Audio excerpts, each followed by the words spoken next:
Tank Dell returning kicks in 2024. What a fantasy football goldmine this could be if your league allows for creative scoring like that. But also Scott Fishbowl drafting this guy, Tank Dell, if he's returning kicks. We're going to talk about what this means, whether you should be expecting it. What did DeMeco Ryans exactly say? We're breaking that down. This is kind of a graveyard news show because we've got some other Javonte Williams might get cut. We talked about this the other day. The only value Javonte Williams can get is if he gets released, cut, and gets to go to a new opportunity. We've got CJ Stroud news. We've got Nick Chubb news. We'll talk about Ricky Pearsall, a couple other NFI listed players, the Fantasy Football Show.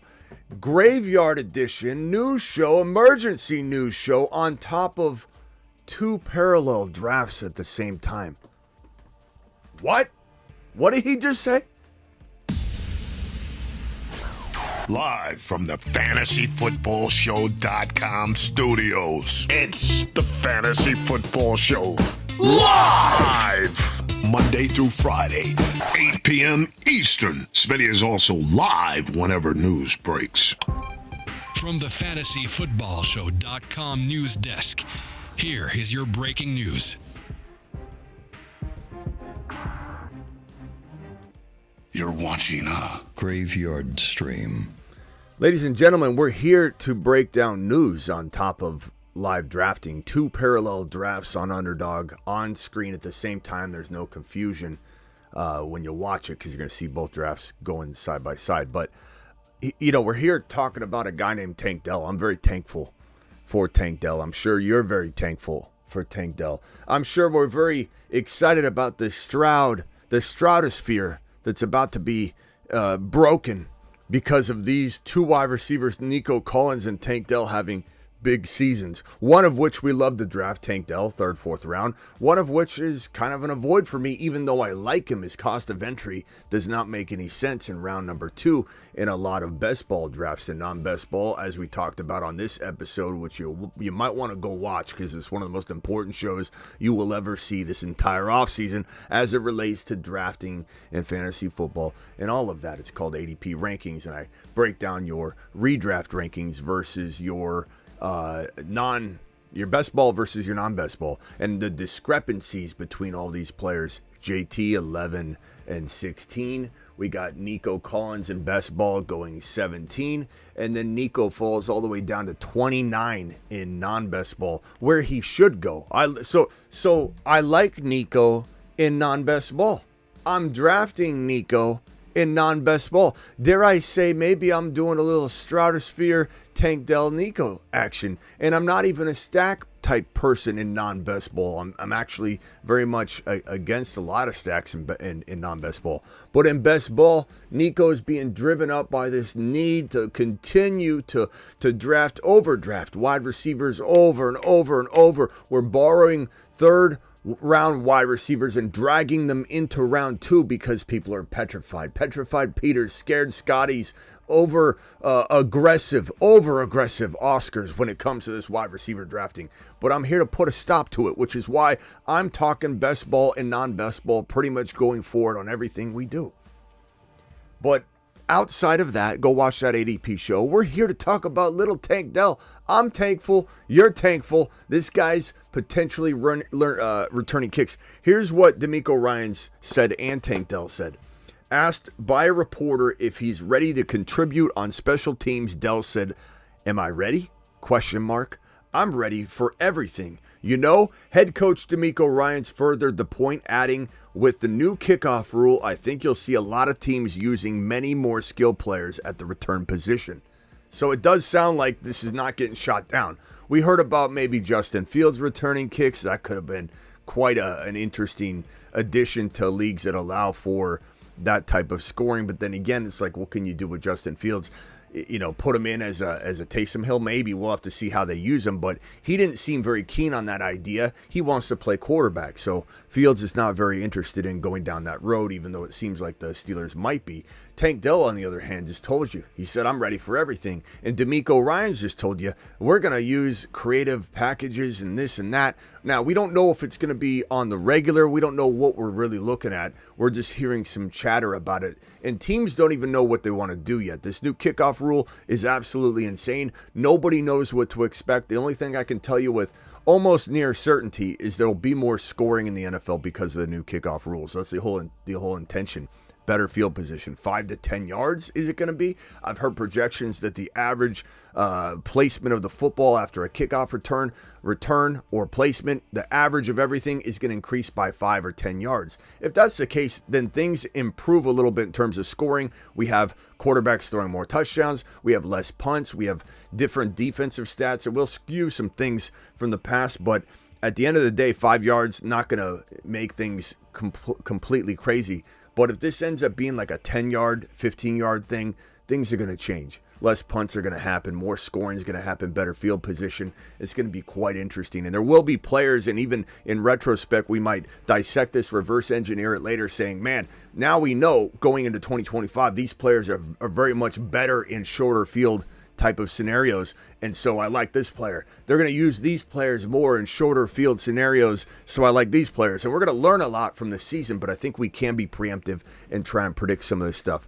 As for Tank Dell, tough to know. Don't bank on it. Don't expect him to be a returning guy all year long, but it sounds like they're going to toy with it. I think that's what teams will do. They'll toy with what works. We don't have anything cemented in. Maybe he doesn't do well in that environment. Maybe they're worried about him getting hurt and they don't throw him out there very often. We don't really know what's in store. We just know that if your league awards points for kickoff returns and yardage especially, but touchdowns, it's something to consider for sure. And depending on that scoring, you're going to move Tank Dell up or down your rankings quite a bit or a little bit or maybe not at all. So Tank Dell to the mother freaking moon.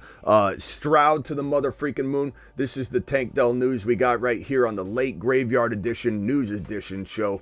CJ Stroud is cracking the news as well. I want to definitely attack downfield more this year.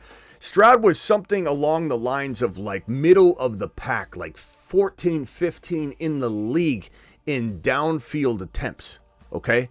So Stroud wants to improve upon that number. He was actually one of the more accurate quarterbacks in the league on downfield attempts. So he was converting everything he was doing. He was in the top 5 in the NFL in downfield conversions, in accuracy, but in the amount of attempts thrown, he was middle of the pack. They brought in Diggs. They're going to have a healthy Diggs. They don't just have, Nico alone. This is going to change. And Stroud has that Dak Prescott type capability in fantasy football in 2024 where he can dance with all of the running quarterbacks. I think Dak can dance with all the running quarterbacks. I think Stroud can dance with all the running quarterbacks. And when I say that, some of you may say, what do you mean, Smitty? Yeah, you don't have to run to be great. You kind of do. There are 2 or 3 QBs maybe that can hang with these running, massively impressive throwing and running quarterbacks in Jalen Hurts, Patrick Mahomes, AR5, Lamar Jackson, Josh Allen. They consumed the top 5, top 6 overall. And Dak slipped in last year and was able to dance with those guys. I think Stroud very, very much is going to be a QB that also dances in that top 1 to 5. So we have the capability of drafting him right alongside of those running quarterbacks without much of a hesitation or concern. The good news is on ADP data. Let's take a look at it real quickly. We've got, I don't even know if this data stretches down to where Stroud's going. Here he is, Stroud 44 overall in non-best ball. And then in best ball, I don't know if Stroud's going to pop up here. It looks like Patrick Mahomes is right here at 49. It looks like Lamar's right here. Jalen Hurts. It looks like we have no CJ Stroud sighting inside the top 55 on the best ball rankings. So what this tells me, though, because 44 is still good, is that you're getting a value on CJ Stroud because Stroud is capable of being a top 5 quarterback. He's capable of being a top 1 to 5 quarterback, and you get him in the 40s or in this case the 60 plus range for best ball. You're getting a guy that can win you a league. Yes, you heard me. An early quarterback can win you a league. It's not even early quarterback anymore. This is middle round quarterback. Early quarterback doesn't really even exist anymore, even though people run their mouth about it. Smitty, you got to wait on a quarterback. This guy over here said wait on a quarterback. Content creator Caleb said wait on a quarterback. Well, he can take his weight on a quarterback, roll it up real nice and tight and put it you know where, because I could give 2 craps about what anybody else says but what we talk about here on this channel. This is our own world we live in. An early quarterback Middle round quarterback wins leagues. Guess what also wins leagues? Late round quarterback. Guess what wins leagues? Skinning a cat 10 different ways. So there's no right or wrong. There's only best player available and where best player available leads you. And this man, CJ Stroud, is taking us to the promised land, and he's breaking into the Stroudosphere and doing good things up there. Liftoff of mission 3, 2, 1, 0.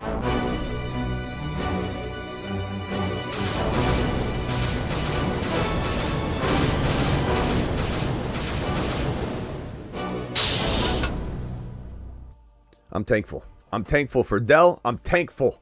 Tank Dell for CJ Stroud as well. And Stroud's going to the Stroudosphere. Nick Chubb, we talked about this earlier, but I want to address a few of these guys. Even Ricky Pearsall. I don't think I have Ricky's graphic on here. I'll have to find it. But he's on the NFI list, and a lot of people are freaking out. A lot of people don't know what the hell they're talking about. Are coming in and saying, Smitty, I saw your Ricky Pearsall comments the other day. He's on the NFI. He's not going to be healthy this year. The NFI list is used in a variety of ways for teams to not manipulate, but take advantage of having extra players, rookies, on the roster to evaluate a little bit longer. And literally the player's still there. Nothing's changed. They just can put them on a list and say, well, it's a non-football injury list, and we're going to put Ricky Pearsall on this. We're going to put Nick Chubb's different because Nick Chubb is going on the active PUP, and there's no timetable for him coming back. He's also 28 years old, coming back from the second worst knee injury we've seen in football pretty much ever. Guess who had the first worst injury in the history of really college and pro football? Nick Chubb. It's the same injury, just different legs and different ways that he tore everything in his leg. His leg, your leg bends like this. And essentially, you sit on a table or a chair, it bends like this. You sit down, right? His knee bent like this in college, all the way. I'll break my model, all the way 90-degree angle, tore everything in his knee. And then last year, here's your knee. It bends this way. He tore his knee right angle all the way over. You can see the LCL. Well, you can see right here. You can see the MCL stretching. You see the LCL stretching. Whenever the knee goes one direction, you're tearing the LCL or the MCL. You're snapping the ACL that goes through the middle of the knee, oftentimes the PCL, and then you can see the meniscus. See, I'm pinching meniscus on the corner. Whenever your knee bends, this guy tore his knee up from the floor up. Now, I will say this. We love Nick Chubb. Nick Chubb has brought us glory for many, many years. Let's give him a standing ovation for everything he's contributed to the fantasy football community, to fantasy football, to our enjoyment, our watching experience. We love Nick Chubb, and he's been glorious for a long time. So in that, I want to make sure everybody understands this is nothing but respect here, but we're here to do a job. We're here to discuss this and evaluate it in a way that helps you win championships, helps you win cash money so you can get your bread, take care of your chickens. This needs to be said. He's not coming back. Nick Chubb, as you know it, is gone. He's 28. You don't recover at 28 years old from this kind of knee injury. There's no timetable on his return. There's all kinds of footage of him squatting 600 pounds, which doesn't mean anything when it comes to lateral movement, cutting, getting hit while you cut, on top of just cutting. He's got nothing out there footage-wise that tells me he's going to be fine cutting on the field. Squats don't do that for me. And you should know that by now. I could go do squats right now, look fantastic, but I can't go out on a field and start cutting, getting hit. My knees will be shot in a matter of minutes.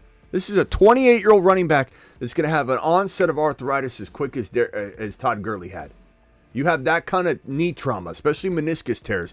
Meniscus tears is worse than an ACL tear if the ACL tear is clean. The reason a lot of knee injuries are so bad is because there's peripheral damage. Okay, you tear your ACL, you're typically tearing your meniscus, as I showed you on the model. When you tear your ACL in soccer in a controlled slide on the field, a player lands on your knee like that real quick, but you're on the ground. It's almost like you're on a table, a board, and it's like a cast, and your knee snaps the ACL real quickly, but it tears nothing else in the knee. That happens in soccer a lot. But in pro football, your knee's tearing that ACL going this way, going that way, going this way. You're doing so much damage to the knee.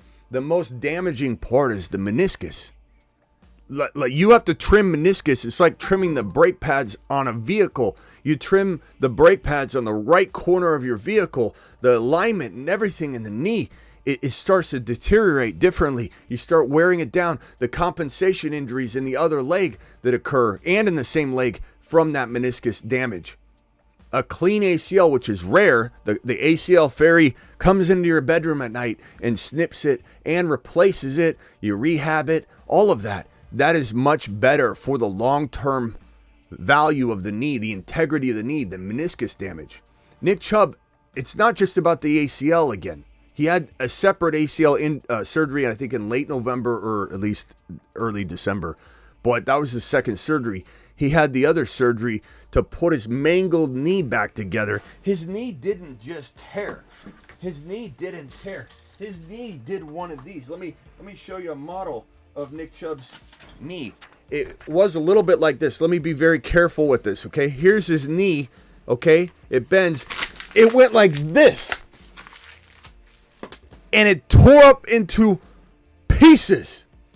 Mangled.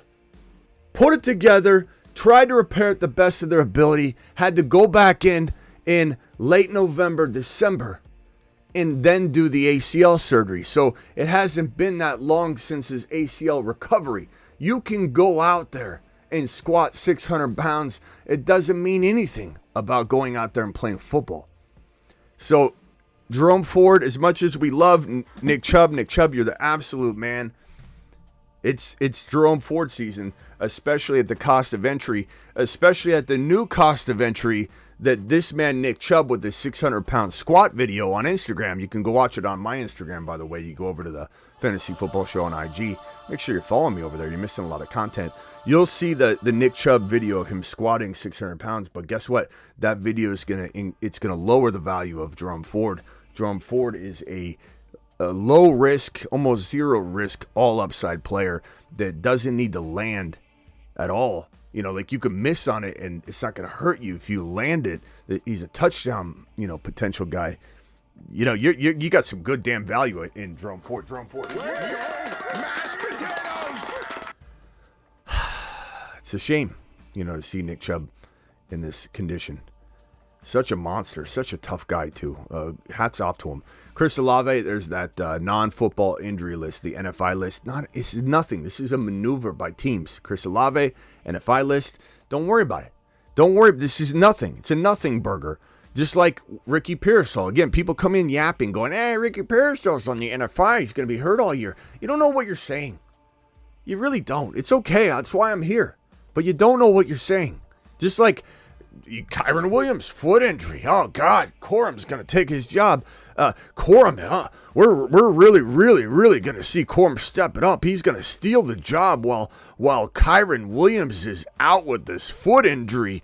And let me show you just what days later, maybe a week later, we see Kyren Williams running like this out there on the field.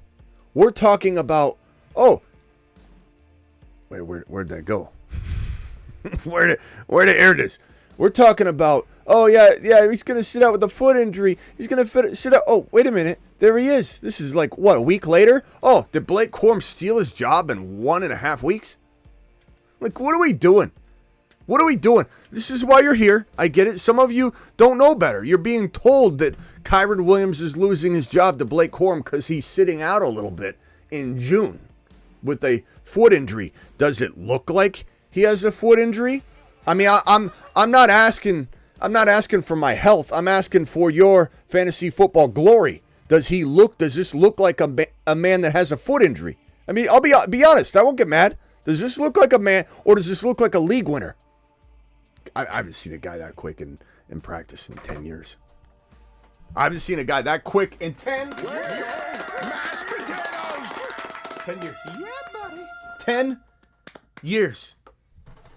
He's Kyren, he's 7 feet tall, and he knows how to handle a ball. He's Kyren, he can take frowns and turn them upside down with his touchdowns. You want to also hear a very, very interesting stat? You want to hear something that's going to blow your mind? I think some of you are going to have your mind blown right now. Ziggy, how old is Kyren Williams? From Newber.com. Kyren Williams was born on November 8, 1984, so he is about to turn or is already 39. 39. Don't listen to Ziggy. This might answer Ziggy your off. question. Ziggy, 23 years old. 23 years old. His birthday, God, he's so worthless, is August 26. He's born in 2000. If that doesn't make some of us feel old. He's born in 2000. He's turning 24 years old here in August, on August 26. Okay. So Kyren turns 24 before the season. Blake Corum. Ziggy, how old is Blake Corum? Let's see if he gets this. Blake Corum is 23 years old and was born on November 25, 2000. These guys are the same age. Blake Corum. This right here is Kyren Williams. Kyren turns 24 in August. Blake Corum turns 24 in November. These guys are the same age, and we got people yapping about draft capital. It's insane to me that we're even having conversations about Kyren Williams, who was the number 2 running back in fantasy football last year in games played, only behind Christian McCaffrey and barely behind Christian McCaffrey. He was barely behind Christian McCaffrey when he scored 15 touchdowns in 12 games, when he scored 12 touchdowns in 12 games, when he had 11, 44, and 12 touchdowns on 5 yards a carry in 12 games. This guy is working, as you've seen from the video I showed you, on his pass catching. He's going to have double probably his receiving stats, especially with the extra games, right? So you're looking at a guy that's probably going to have somewhere along the lines of 1,800 total yards minimum and 20 plus touchdowns in my mind, in my calculation. And the fact that this was running back 2 last year on a 12-game pace, right? We're not trying to take 4 games, 5 games, a sample of 7 games. In 12 games, he was the number 2 running back in fantasy. We're getting him in best ball drafts at, what is this damn value at right now? It's unbelievable. It's 29 overall, I believe, for Kyren Williams in best ball. And the discrepancy, like I said, is crazy different, but it's still very good value at 15 overall in non-best ball. I would draft this man. Don't tell anybody. Be quiet. Don't tell a single soul, but I'd draft him in the top 5 overall if I had to, but I don't have to because people are worried Williams out there, scared Scotts and upset Ungers and petrified Peters, and they don't know what in the hell they're doing. So we get to capitalize and draft Kyren in the 2nd round in non-best ball, in the 3rd round in best ball, which is championship material. Absolutely. Unbelievable. And anybody that comes in here and says anything negative about Kyren, I'm just going to tell you right now, you don't know ball at all. And get me a coffee, because this is going to be a long season. So I don't know if anybody in here said anything about Kyren Williams in a negative way. I hope they have. I hope they put the receipt on screen, because it's going to be glory to go back and rewatch the stream, talk about all this Kyren Williams hate when people are winning championships. Absolute craziness that people are talking about this guy in a negative way whatsoever. It's petrified, Peter stuff. It's scared Scotty stuff. I'm regretful Roger. I've regretted my decisions last year and overlooking Kyren. I need to be right this year so I can feel better about myself last year. Let me just dig a hole and continue to throw more crap on my plate, because I'm going to walk into 2024 with my tail between my legs, circle back around in week 4 and go, Smitty, you're right. Or I'm going to vanish from the channel, is what a lot of you are going to do, you Kyren haters. You're going to vanish from the channel because you're going to be too scared to show your face that you doubted Kyren Williams again, especially at the hands of Blake Corum. Unbelievable. Jonathan Brooks on the non-football injury list, the NFI. Best ball, bro. Who cares about them, bro? Anybody that says that there's no profile, they don't know what in the hell they're talking about, bro. Anybody that says Kyren Williams doesn't have some sort of profile, they don't know what in the hell they're talking about. And that's okay. That's beneficial to us. But I don't care what anybody says about him. I don't care what anybody says about Kyren. The only thing you should be caring about is winning championships with Kyren. That's the only thing. I don't even know who the hell you're talking about. Panthers, Brooks, concern, sure. Benson, definitely a monster this year. Do I take Benson over Brooks? Attaboy. Every time. Every mother freaking time. Why? He's a 4-3 running back. He's not injured like Brooks coming back from an ACL tear. Do I run away from Brooks? No, I do not. At all. 0% of me runs away from him. But do I draft him over Benson in redraft? No. Do I draft him over Benson in Dynasty? Hell no. Benson's he's in my top 5 or 6 in Dynasty rookie 1 QB rankings. It's absolutely crazy that we can draft Benson as late in a rookie-only draft. It's wild that we can still get Benson so further down the line than we're supposed to be getting him. Kyren scares you, Will? That's because you're a scared Will. Will? He shouldn't have scared. Kyren scare. How could Kyren scare you, bro? What are we talking about here? Why are you scared of Kyren? He's the number 2 running back per start. He was an absolute monster. He scored 15 touchdowns last year. You scared of him? You scared of winning, William? God, worried Will. Where are we at here? Brooks, NFI. Don't worry about it. I mean, I'm worried about him being 100% really early on, but he's NFI. Ricky Parasol, NFI. Who cares? He's going to be fine. Anybody saying Ricky Parasol's injured, it's not a big deal. Teams are borrowing that capability to get looks at players longer, and then they take them off the NFI at any moment. 2 days, 3 days. It's wildly head-scratching that people are viewing some of these NFI designations as negatives. Kind of crazy.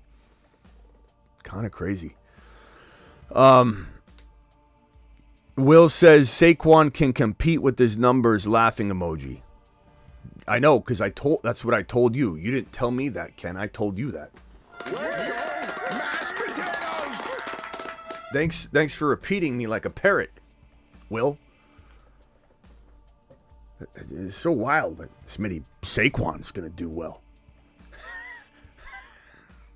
I know, because I just told you that. Let's go!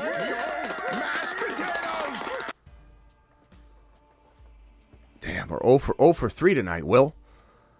TM42, $5 hauler. Does the component structure of Achan's workload divide and have the same megawatt offload as Gibbs? I don't know. Let's check with the formula.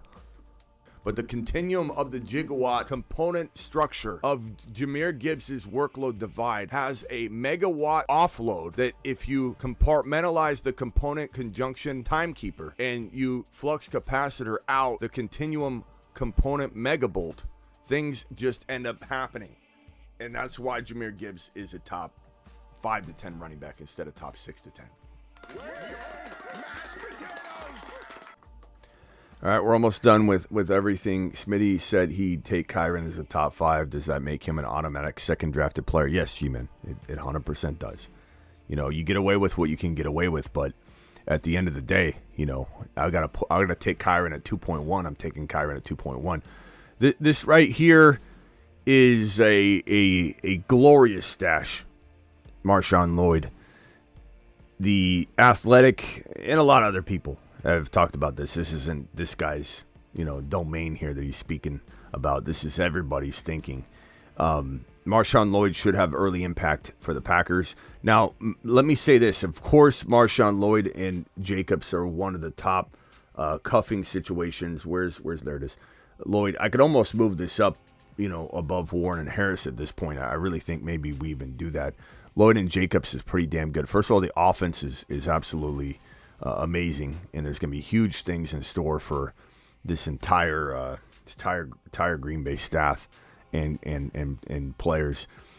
And the fact that there's going to be a lot of running production, a lot of PPR work, a lot of scoring opportunities if Jacobs does get hurt and he's taking on a lot of miles, and I'm not down on Jacobs. Jacobs goes in like the 4th or 5th round, so the risk is really low.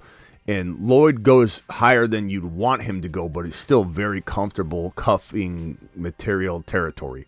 So to grab Lloyd and Jacobs, you're almost guaranteeing yourself a top 8 to 12 running back.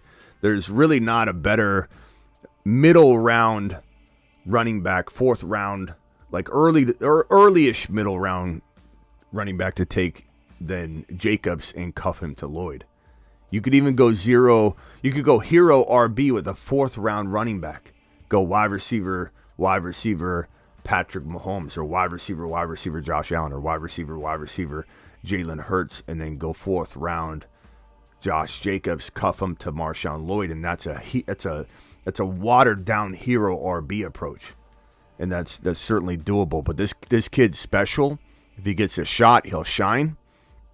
Javonte Williams. We get a Javonte Williams question like maybe every other day.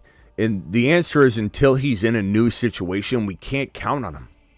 And I think everything I've said about Javonte in Denver has come true to a T since last year, which is when we started to abandon the Javonte Williams project. Unfortunately, we didn't want to, but for the last year, we've been watching the situation.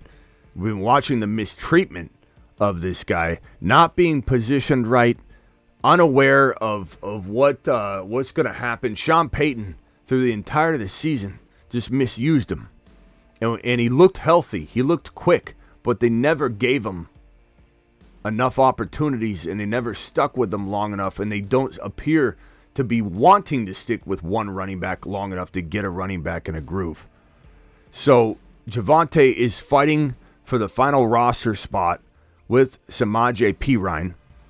I think there's a really good shot Samaje Perine is going to win this job. He comes with a lot of experience. He comes with a lot of PPR capabilities and some safety net types of feelings that I think are going to make Sean Payton all warm and fuzzy inside. So if Javonte gets cut, it will be interesting where he lands. The sad part about the NFL, though, it's a copycat league, and this goes down to even the coaching decisions where a coach goes, they cut him. What's wrong with him? Maybe we won't go after him. Watching the Giants front office, watching the owner and this absolute imbecile of a GM in New York, the New York Giants, and Joe Shane, one of the most inept GMs in the National Football League. This guy Shane, absolute incompetency. And honestly, ownership of New York to allow him to make these decisions. The owner's sitting there in the office during the recording of the Hard Knocks on the New York Giants, and the owner's sitting there going, "What's going on with Barkley?"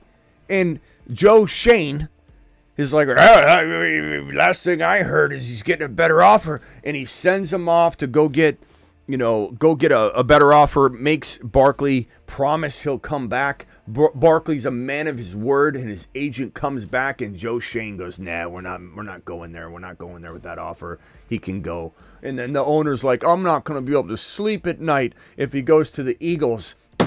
Boom! He's a Philadelphia Eagle instantly. And the owner walks down the hallway like he's going to cry. And Joe Shane smiling goes, "We'll be okay." Just sitting there in his chair, taking in the camera and the Hollywood aspects of everything. Incompetency. And I look at Sean Payton, and I don't feel warm and fuzzy. I don't feel like this guy has the capability of leading this team the way that he did back in the day.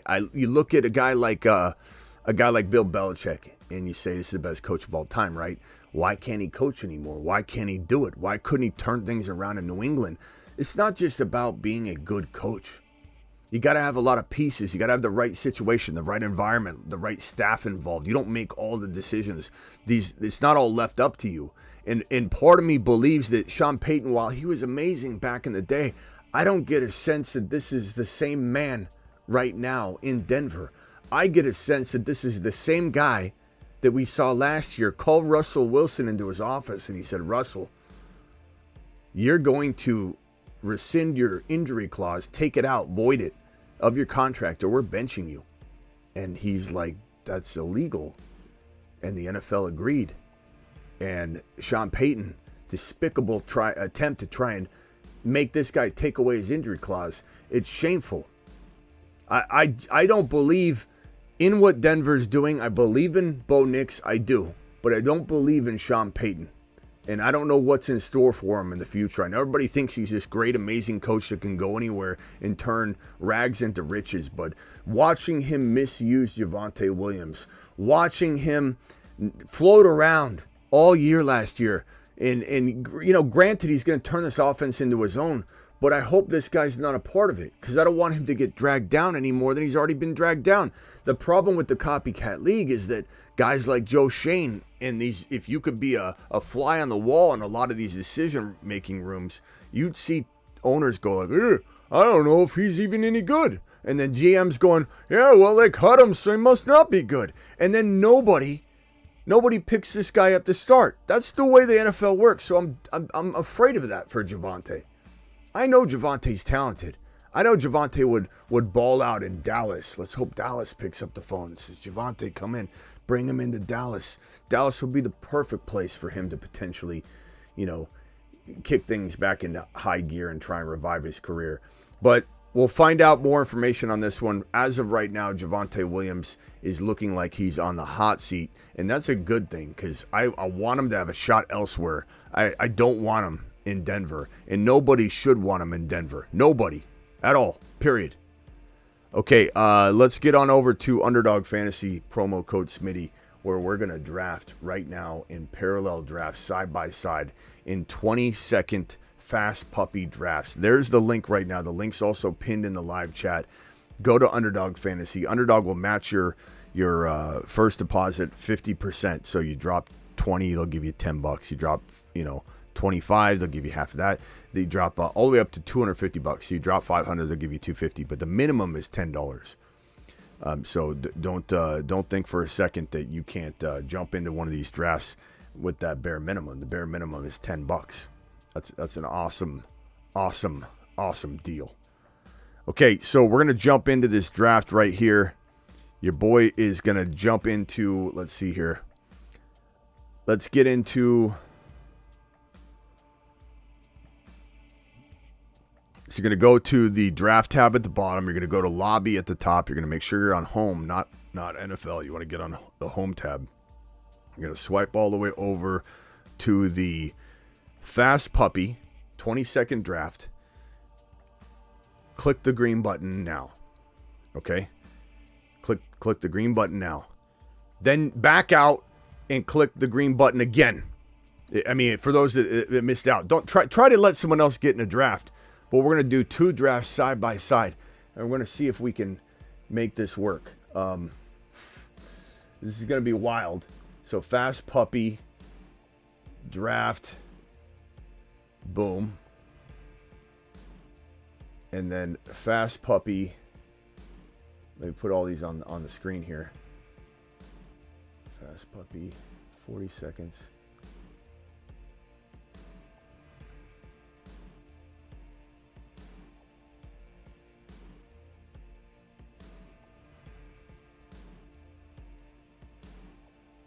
Okay, let's see if this is on the screen right.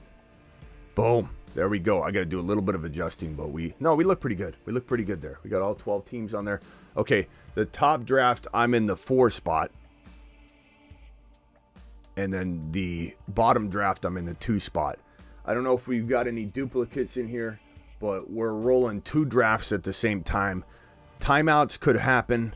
I don't know if I'm going to be able to avoid a timeout or 2. We'll see. Okay, at least I'm not in the exact same draft slot. But this is going to be fun. This is going to be entertaining. And this is going to be wild. So, here we go. CeeDee Lamb goes number 1 in the bottom draft. McCaffrey goes number 1 in the top. These are Fast Puppy drafts, 20-second timer. I'm going to get in trouble. I know I'm going to get in trouble. Let's see here. Let's go McCaffrey. Okay, McCaffrey to me in the 2 spot. Went McCaffrey, Bijan, and Mike is on the clock. Tyreek Hill went in the 3 spot in the other draft. So the bottom draft, CeeDee Lamb, McCaffrey, Tyreek Hill. Top draft, McCaffrey, Bijan, and on the clock. Let's go. All right, I'm almost on the clock here in the top draft. I'm going to pull up. I've got this on my phone to try and keep up with it. Okay, so I'm on the clock here. Let's go over to this number 4 draft slot. So far, you see the players that have been taken. Tyreek Hill's available. I like that. I'm going to take Tyreek Hill. I don't have a lot of Tyreek Hill shares lately because I haven't been getting a draft spot conducive to Tyreek Hill drafting. But here we go. Here we go. Rockouts on the clock. He takes Amon-Ra St. Brown. Bottom draft, Lamb, McCaffrey to me. Tyreek Hill, number 3 overall. Breece Hall, Jamar Chase, Justin Jefferson goes 6. Garrett Wilson, Bijan, Amon-Ra, and then now Hooter is on the clock. He takes A.J. Brown. Look at the difference in this draft and the other draft. Bijan goes number 2 in the top draft. He goes number 8 in the bottom draft. These are the same contests, so very, very crazy different ADP. J.J. goes 9 in the top draft. J.J. goes 6 in the bottom draft. McCaffrey goes 1 in the top draft, and he goes 2 to me in the bottom draft.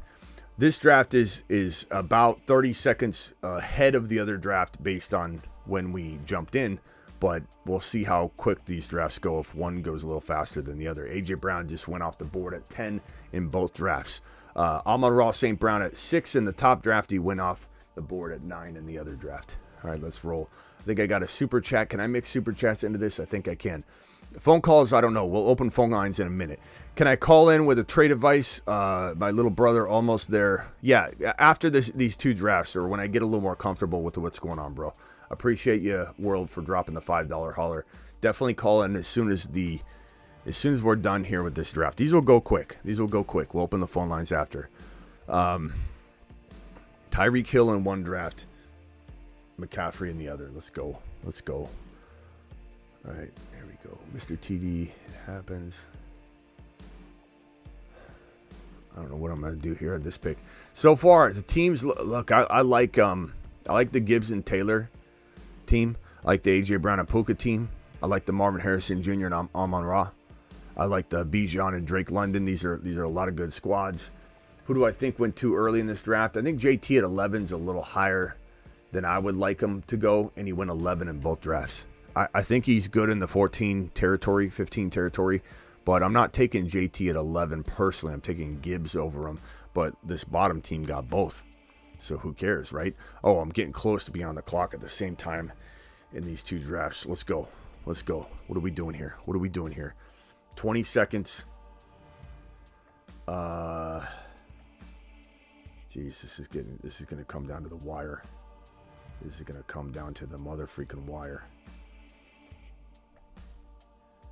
Okay, here we go. We're on the clock in both drafts. Holy, what am I going to do?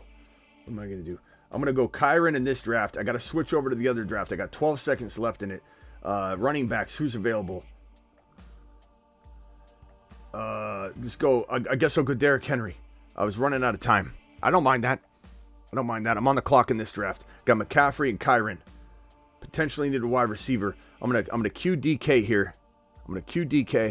I'm not scared to go non-wide receiver, but I think I'll go DK here. It's a safe pick. I know a lot of people don't love DK at the 2-3 turnish territory, but I love him. I think DK with Ryan Grubb in Seattle. This is the Washington college football team mindset, bringing over that aerial assault that Penix Jr. just made look glorious. He's going to bring that offense over, and it's going to be led by, not the best QB room in the NFL, but this is going to be a 3 wide receiver set, which is going to open up a lot of awesome coverages that DK Metcalf's never seen. A lot of route tree stuff that we've never seen DK open up. So I'm good with that DK Metcalf pick.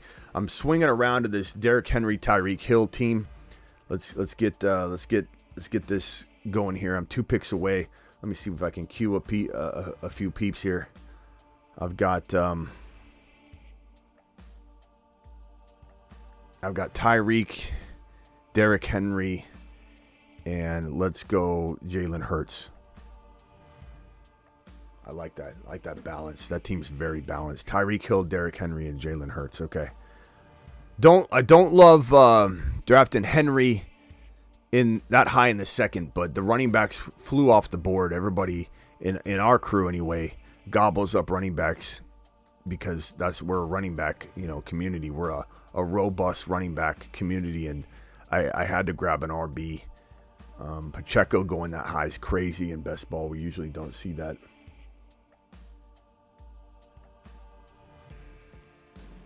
Let me see here. Put that right there.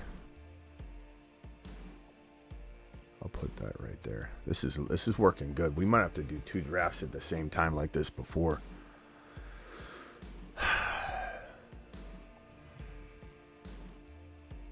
Let's go. Let's look at these teams real quick. So top draft: Puka, Marvin Harrison Jr. We'll see what this team does. JT Barkley, Tank Dell. I like it. AJ Brown, Garrett Wilson, Jalen Waddle. What's my favorite team? I don't know. These are very, very close. I like mine. My team is the best team, I think, in this top draft. I don't know if I can say the exact same thing about this bottom draft, but we'll see. We're getting close to my selection here. Justin coming in with a $5 hauler. My boy Justin, appreciate you, pal. Accidentally drafted with both Josh Allen and Burrow. Week 12 bye week in a fast best ball. Grabbed Knicks late to cover. Yeah, that's good. Advice. I mean, I don't know that there's anything you could have done on that, Justin. I'm not sure what advice you're looking for, like how to avoid that. I mean, I think you know, the bye weeks are a strange thing because, oh man, I'm gonna take Mahomes here. This squad. Hold on, let me just scroll this down a bit. So here's the draft. I got Tyreek Hill, I'm sorry, on this draft. Christian McCaffrey, Kyren Williams, DK, and Mahomes. And then I'm gonna be on the clock here in a second. I'm gonna be on the clock in both drafts. Damn it. This is gonna be tough. Do I go McBride here? I think I go McBride here. I'm gonna go McBride here because I gotta get out of here and go draft in this top draft anyway. In this top draft, we're looking at, what do I have? I'm gonna time out here. I guess we'll go Kincaid. I don't know what I'm doing. I don't even know if I needed it. Like, at that point, I was like, what am I doing? I think I did a good job, though. Tyreek Hill, Derrick Henry, Jalen Hurts, Kincaid. It's balanced. It's great. It's a good squad. And we're coming back pretty quick to this next pick, so I'm not too worried about it. This other team right here, we've got Christian McCaffrey, Kyren Williams, DK Metcalf, Patrick Mahomes, Trey McBride. We're crushing both these drafts. These drafts are insane. Look at this team. I'm in the 2 spot at the bottom. Christian McCaffrey, Kyren Williams, DK Metcalf, Patrick Mahomes, Trey McBride. Unbelievable start. And then this top team here. Oh God, I'm on the clock. I'm going to bully QB because I'm going to time out. I don't know if I should have done that. But we'll see what it looks like. We bullied QB this bad boy. Look, we got balance on this. Okay, it's not the end of the world. The wide receivers that were there were like Amari Cooper, Christian Kirk, Hollywood. I'm not saying those are bad receivers, but are they worth foregoing to try and do one of these as a bully QB? This one QB, but bully QB this thing. AR5 and Jalen Hurts. I've got Tyreek, Henry, Jalen Hurts, Kincaid, and AR5, and I was going to time out. So I said, well, you know what? Let's just bully this. Let's bully QB this. All right. All right, yeah. This is a good practice for making. It's a good point, whoever said that, for making best player available, because you kind of don't have time to negotiate too much. This team is freaking unbelievable. Christian McCaffrey, Kyren Williams, DK Metcalf, Patrick Mahomes, Trey McBride coming downstream here to our next pick. I love this squad. I love these squads. Okay, this bottom draft's a little ahead now. I don't think I'm going to run into being on the clock at the same time as frequently, but this is good. Maybe on the return back. So let me get into this draft real quickly. Fast puppy, 2 picks away. Let me see if I can cue anything. I've got 1 wide receiver, 2 running backs. This is my best team. I don't want to screw this up. Oh my God. I don't want to say it out loud. I have a couple ideas here. Yeah, do I go CJ Stroud and bully QB over here too? I think I'm gonna.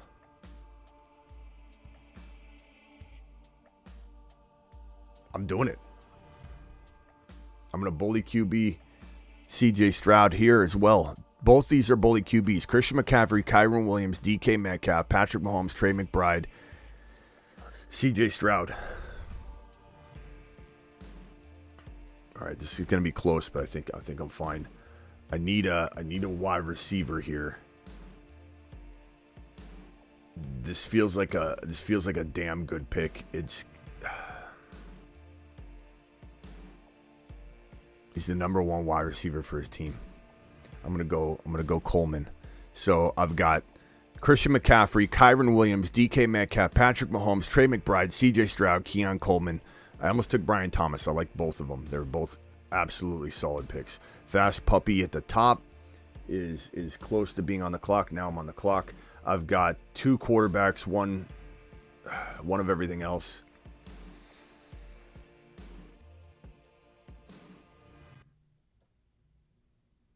I'm going to go Brian Thomas here. I love Brian Thomas this year. So this team has Tyreek Hill. Let's go.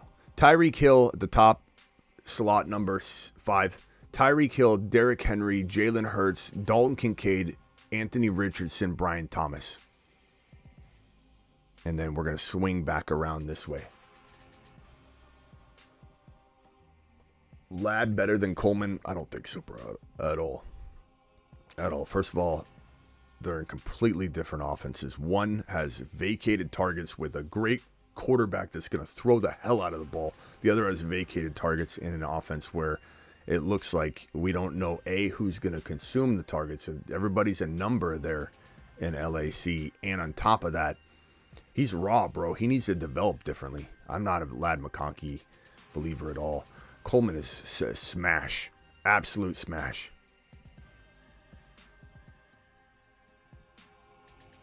Okay, here we go. We're swinging back around. Look at all the QB. I started a QB freak out session.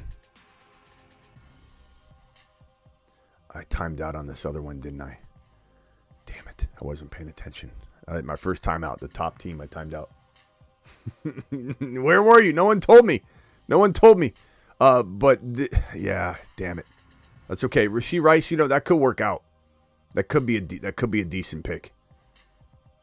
I normally don't take them, but that could be a decent pick. So the team on the top team I timed out was Tyreek Hill, Derrick Henry, Jalen Hurts, Dalton Kincaid, Anthony Richardson, Brian Thomas, and Rashee Rice.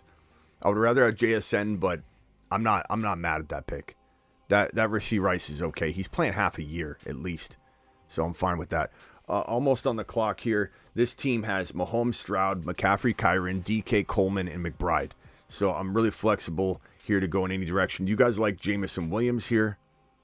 Do we like Jameson just went? We got Jalen Warren. I like that a lot.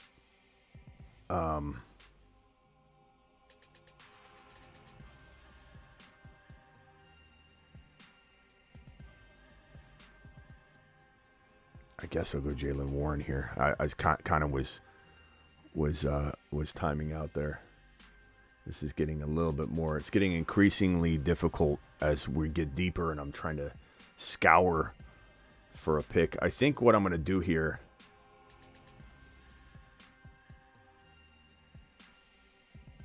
Is go. Do I go Shakir or Curtis Samuel? And then, you know what?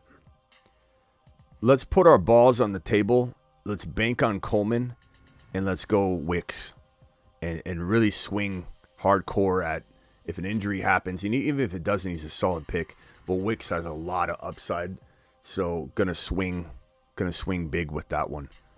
So Christian McCaffrey, bottom team. Christian McCaffrey, Kyren Williams, DK Metcalf, Patrick Mahomes, Trey McBride, CJ Stroud, Keon Coleman, Jalen Warren, and Dontavian Wicks. Dontavian Wicks is pretty solid. All right, we're almost on the clock in this draft here. Damn it. Fast Puppy. Here we go. I got to look at my team real quick. Hurts, Anthony. Okay, I got 3 wide receivers. What RBs are around?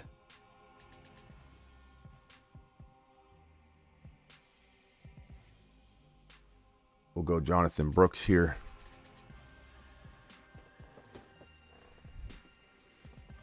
Jonathan Brooks. We're 8 picks away in this puppy, so I'm going to stay right here. This top draft, we took Jonathan Brooks.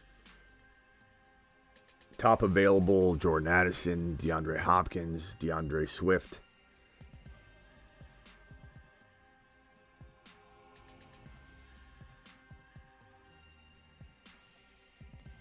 Let's see.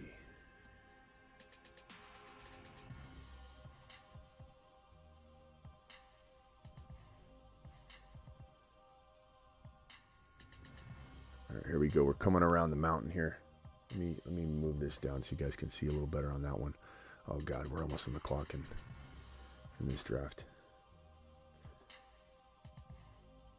I like the squad a lot.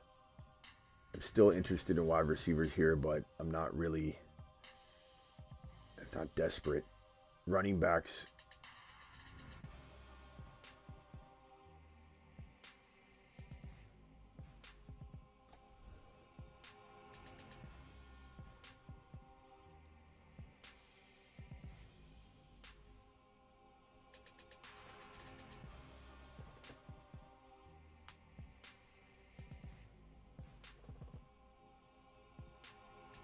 Trey Benson was a good pick there at 112. I like that pick a lot.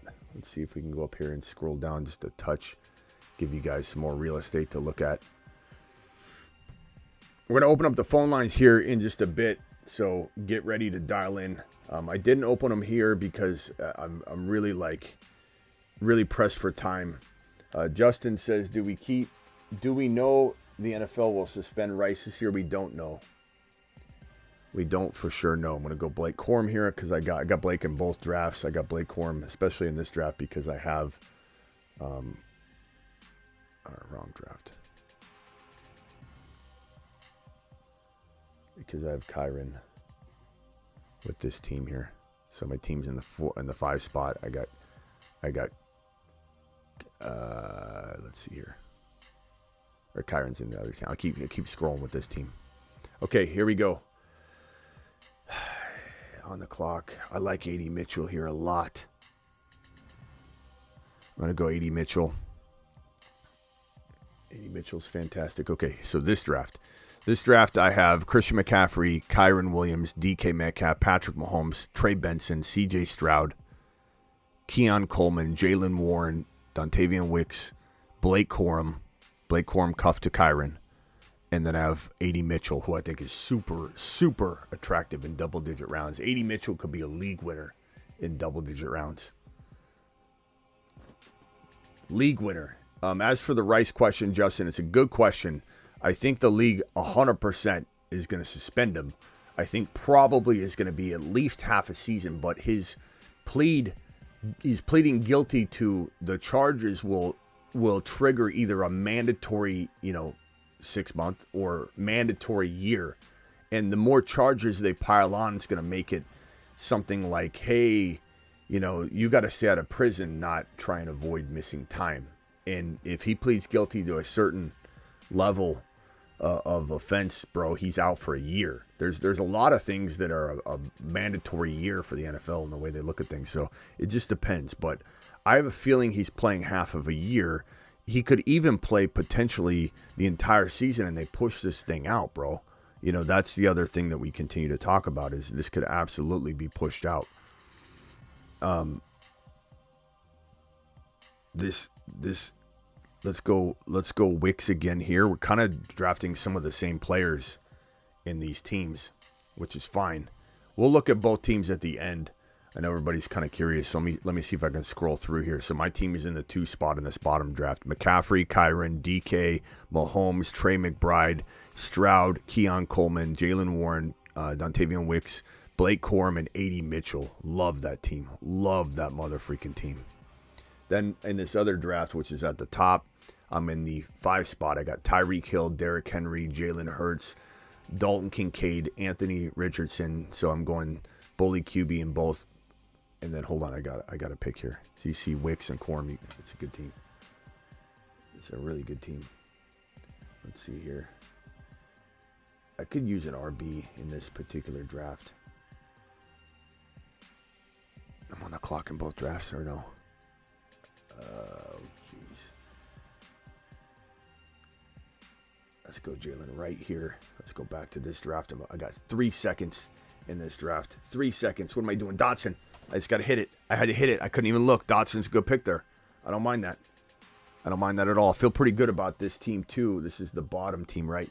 The bottom team has, I'm good at RB. I'm feeling really good at RB, so I don't necessarily need to focus on RB in this team, this bottom team. So I can get a little crafty with this pick and do really whatever I want. I have a couple of players in mind, real good players in mind. One is sitting there that I think I'm going to pounce on right away. I don't think I'm even going to wait. But one of them is he's not going to last. So Jermaine Burton, I'm definitely looking at, but I'm going to go Leggett. Leggett's got a strong opportunity to be the number one wide receiver, catch a lot of hospital balls by by Bryce Young, but I like him a lot. He's a really good player. Really good player. Let me go back to this fast puppy. I'm 10 picks away, and I think right here, this top one. So real quickly, let's go over the draft. Bottom draft, I'm in the 2 spot. I got Christian McCaffrey, Kyren Williams, DK Metcalf, Patrick Mahomes, Trey McBride, CJ Stroud, Keon Coleman, Jalen Warren, Dontavian Wicks, Blake Corum, A.D. Mitchell, Jahan Dotson, and Xavier Leggett. That's a pretty good team. It's a really balanced team. And even though I am kind of like, usually my teams are like this, I'm very heavy RB. I got McCaffrey and Kyren and Jalen and Jalen Warren. Come on. Like, no one's competing with me at running back. I've got a great wide receiver 1 in my estimation. I could care less what other people think. I got a top 1 to 5, not just top 5, top 1 to 5 QB. I got a top 1 to 5, not just top 5, top 1 to 5 tight end in McBride. I've got a potential other additional top 5 QB in a bully QB, 1 QB setup. This is where my weak link is, but that's by design. I've got Keon Coleman. I've got Wicks. I've got A.D. Mitchell. I've got Dotson. I've got Xavier Worthy. And to me, that's where I'm loving this year, taking my gamble at those later wide receivers when I have faith in the guys that I'm pulling in. I got faith in A.D. Mitchell. I got faith in Wicks. I got faith in Keon Coleman. Other people might be scared and petrified to go down those roads. I'm not at all. At all. Like 0%.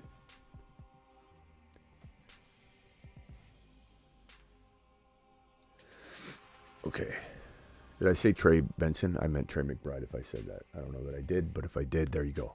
Okay, up in 3 picks in, God, I'm getting close to being on the clock at the same time again. Up in 2 picks in the top draft. Looking at my team, God, Hurts and Anthony Richardson's crazy. I look good at RB. I definitely think I'm gonna still poke around at the wide receiver position. I guess I queued somebody, and I'm probably gonna have to time out in the other draft, but that's fine because I know I queued the right guy. This draft here, damn it, I'm gonna time out. Who am I getting? Demario Douglas, son of a bitch. So I timed out on purpose on this one. I didn't pick Javonte. Damn it. Maybe that works out for us. I did not pick Javonte. I queued up. It's falling apart. No, it's not falling apart. I'm still very, very, very, very high on this team, but damn it. Let's go with Isaiah Likely here. I'm very disappointed in the Demario Douglas timeout. That was my fault. I queued a specific player with that other pick. That's strange. I can still take him here, though.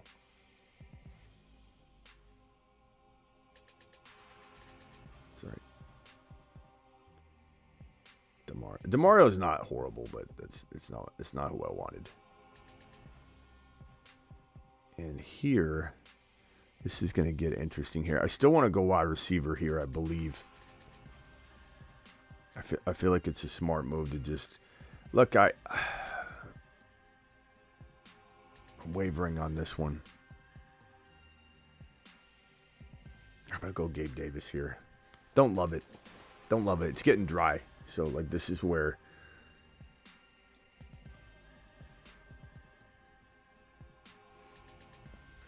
it starts to get really dry.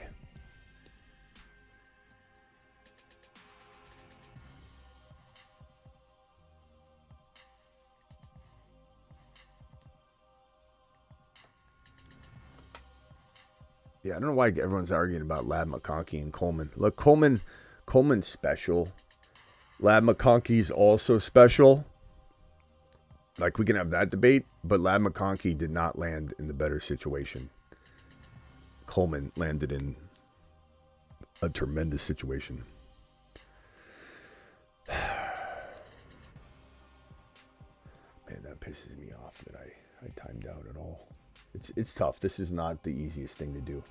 I think I'll get better at it, but I do think these are more enjoyable to watch, to be honest with you. I kind of have a feeling we're doing this moving forward. You know, even if I time out here and there, I just feel like this is much more enjoyable to watch. You know, watch the same old thing over and over on everybody else's channel. We're doing it different on this channel. This feels really entertaining. It's also really hard. It also taxes your mind and gets you astute. I'm not only drafting two teams side by side, which can be stressful all on its own. I'm operating a show by myself, answering super chats. And, you know, before when we did double drafts, we had some complaints. People would be like, hey, I kind of don't know what's going on. This one is very evident what's going on because they're separate drafts and I'm not toggling between the two. Does anybody think right here they'd take a bet on Nick Chubb? Is that something that we're doing at this territory at 14? I mean, we just talked about the downsides, but is it a decent move here? Kind of feels okay, but let me go wide receiver here. I was gonna time out. I went Josh Downs because I'm literally timing out here. I think I'll go.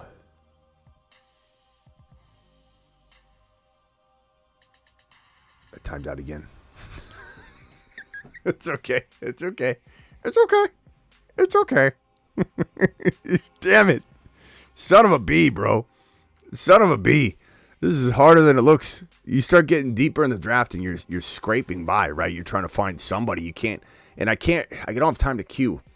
The guy I meant to draft was Luke McCaffrey, but that's fine. Jonnu Smith, I don't hate it. I'm definitely good at tight end. I've got 3 tight ends, all different bye weeks. I got McBride, Likely, and Jonnu Smith. So I'm pretty good with that draft at tight end. I'm on the clock here. Okay, what do I need on this team? Damn it, I don't know. This is my team with it's the same team.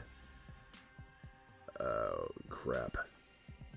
Let's go Luke McCaffrey again, just because I'm going to time out. I got to do something. I'm not even showing the picks. There we go. Sorry. It's getting wild up in this mug. All right, let's go over my squad. The top team.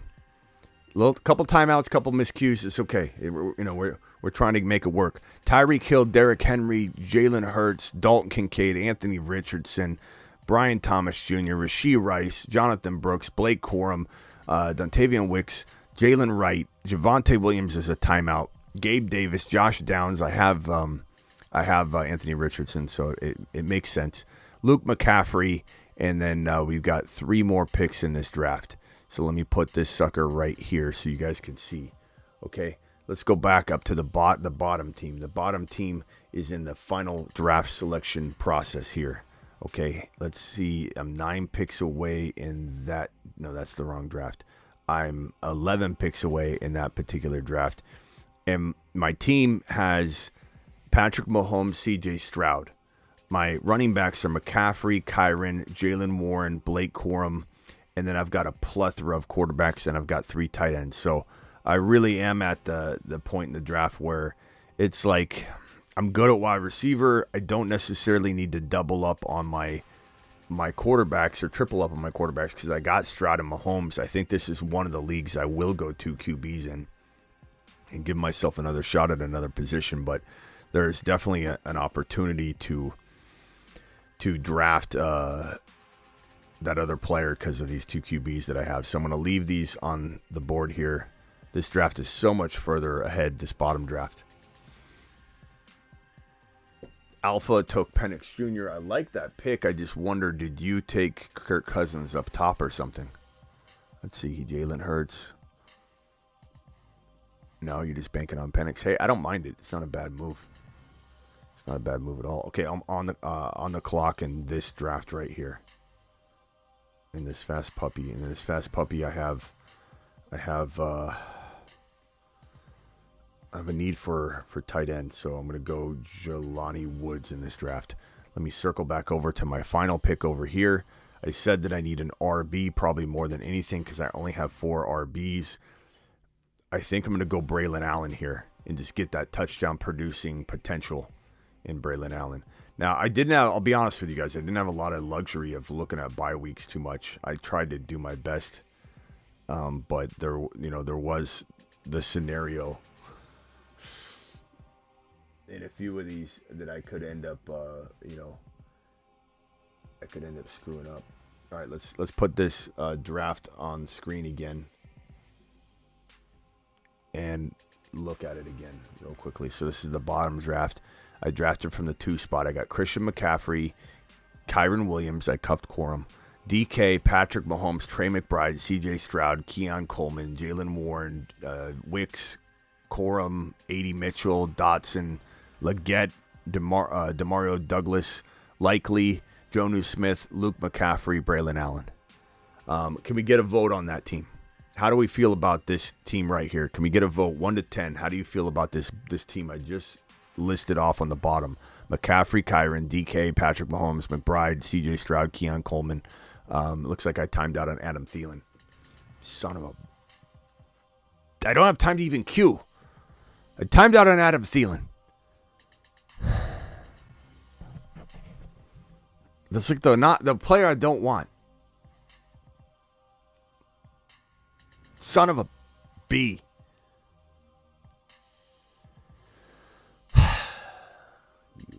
Adam Thielen. I got Adam Thielen. Jalen Hurts, Anthony Richardson in this top team. Vote on that bottom team, 1 to 10. Jalen Hurts, Anthony Richardson, Derrick Henry, Jonathan Brooks, Blake Corum, Jalen Wright, Javonte Williams is this this top team here. Let me read that again.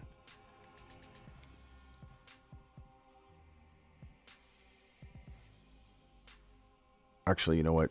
Let me just put the rosters on screen.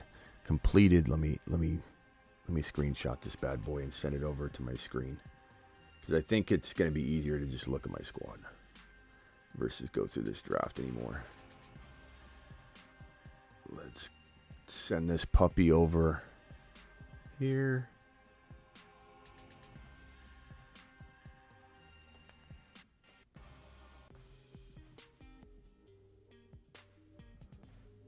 Okay, here's my squad. And let me see if we've got anybody in this bottom draft that I need to go over teams with.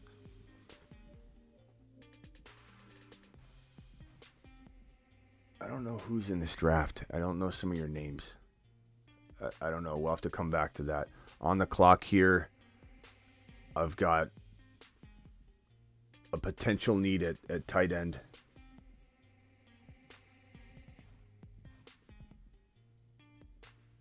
I'll go Theo Johnson. All right, let me put this team on screen here as well.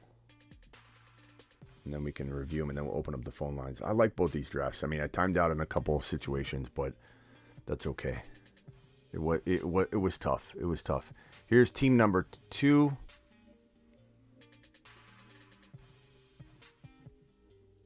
And here's team number 1. Or shall I say, oh, that's the same team. Shall I say this is team number 2, the Christian McCaffrey team. So I'll put them like this. Those are good squads. And actually, let's go ahead and come out of here and go full screen. This will be a little easier. So my 2 squads here. One's Patrick Mahomes, Stroud. Guys, give me a ranking on this. Team 1 ranking and team 2 ranking, okay? So give me a ranking on both these teams. Just say, team 1, a 9 or an 8 or a 7 or a 6, whatever you think. And then team 2, give me a rating on that one. Jalen Hurts, Anthony Richardson, Derrick Henry, Brooks, Blake Corum, Jalen Wright, Javonte Williams. This could be a really risky running back room, though, because I'm banking on Derrick Henry staying healthy. I got Jonathan Brooks, who knows what his workload looks like right away. Jalen Wright, what his workload looks like right away. and also Javonte Williams, where he's even playing football. So very risky room for sure. That's like this team is definitely hinging on that. Tyreek Hill, Brian Thomas. If I go back in time, maybe I don't grab the second. Maybe I don't grab the second quarterback in this particular situation. Maybe it was just I should have went with an RB. I should have went with an RB or wide receiver. I do like this wide receiver room, though. This is a pretty good one. I got Kincaid. I like that. This team right here over here is pretty damn solid, though. I think this one I didn't get hurt too bad at all going double quarterback. This team just is too thin at RB. There's too much risk over here. Probably going to say this team's a 7 at the end of the day. I thought it was going to be better the way that it started, but I think the deployment of the bully quarterback did not work out well. I think this is a good example of how to potentially go a route that could work that doesn't work. Bully quarterback is tough to pull off, and it didn't get pulled off as well here as I wanted it to. But this team right here, I think it did. Mahomes, Stroud, McCaffrey, Kyren, Jalen Warren, Blake Corum, Braylon Allen. My wide receivers are weak, but they're by design weak because I'm stacked with McBride, Likely, and who's my other tight end here? Jonnu Smith. So DK, Keon Coleman, Wicks, A.D. Mitchell, Dotson, Leggett, DeMario Douglas, and Luke McCaffrey is interesting, but this is a good squad. I like this a lot. This one's just too risky, I think. It's just too risky. All right, dial into the phone lines. Call into the show. Call into the show.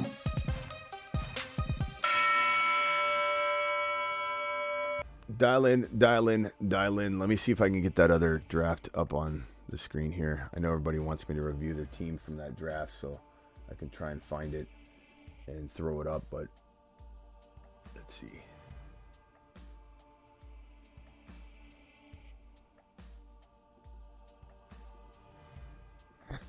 Here's the two drafts. Let me close this out. Again, I don't recognize too many people from the bottom draft, but this top draft here, Rock Out was in the 6th spot. Amon-Ra, Debo, ETN, McBride, Ridley, Kamara, JSN, Dak. That's a really good squad. That's very solid. I like that a lot. Saul in the 8th spot has Gibbs, Kyren. Love that. Nico, Diggs, Stroud. That's really interesting. I like that team a lot. That stack is pretty cool with Kyren and Jameer. I'd say top 6 team. Freaking solid move there. Miles has Jefferson, Achane, Devontae Smith, Mahomes, Hollywood, Rashad White. I like that. It's like a top 6-7 team for sure. Let me see who else is in this draft. Superfish in the 2 spot. I'm sorry I didn't even recognize you in here, Superfish. I was running around with my head cut off. Bijan, Cooper Kupp, Josh Allen, Jaden Reed. Cooper Kupp's a little early there. Josh Allen, Jaden Reed's a little early there. Kyle Pitts, Keon Coleman, James Conner, Jaden Daniels.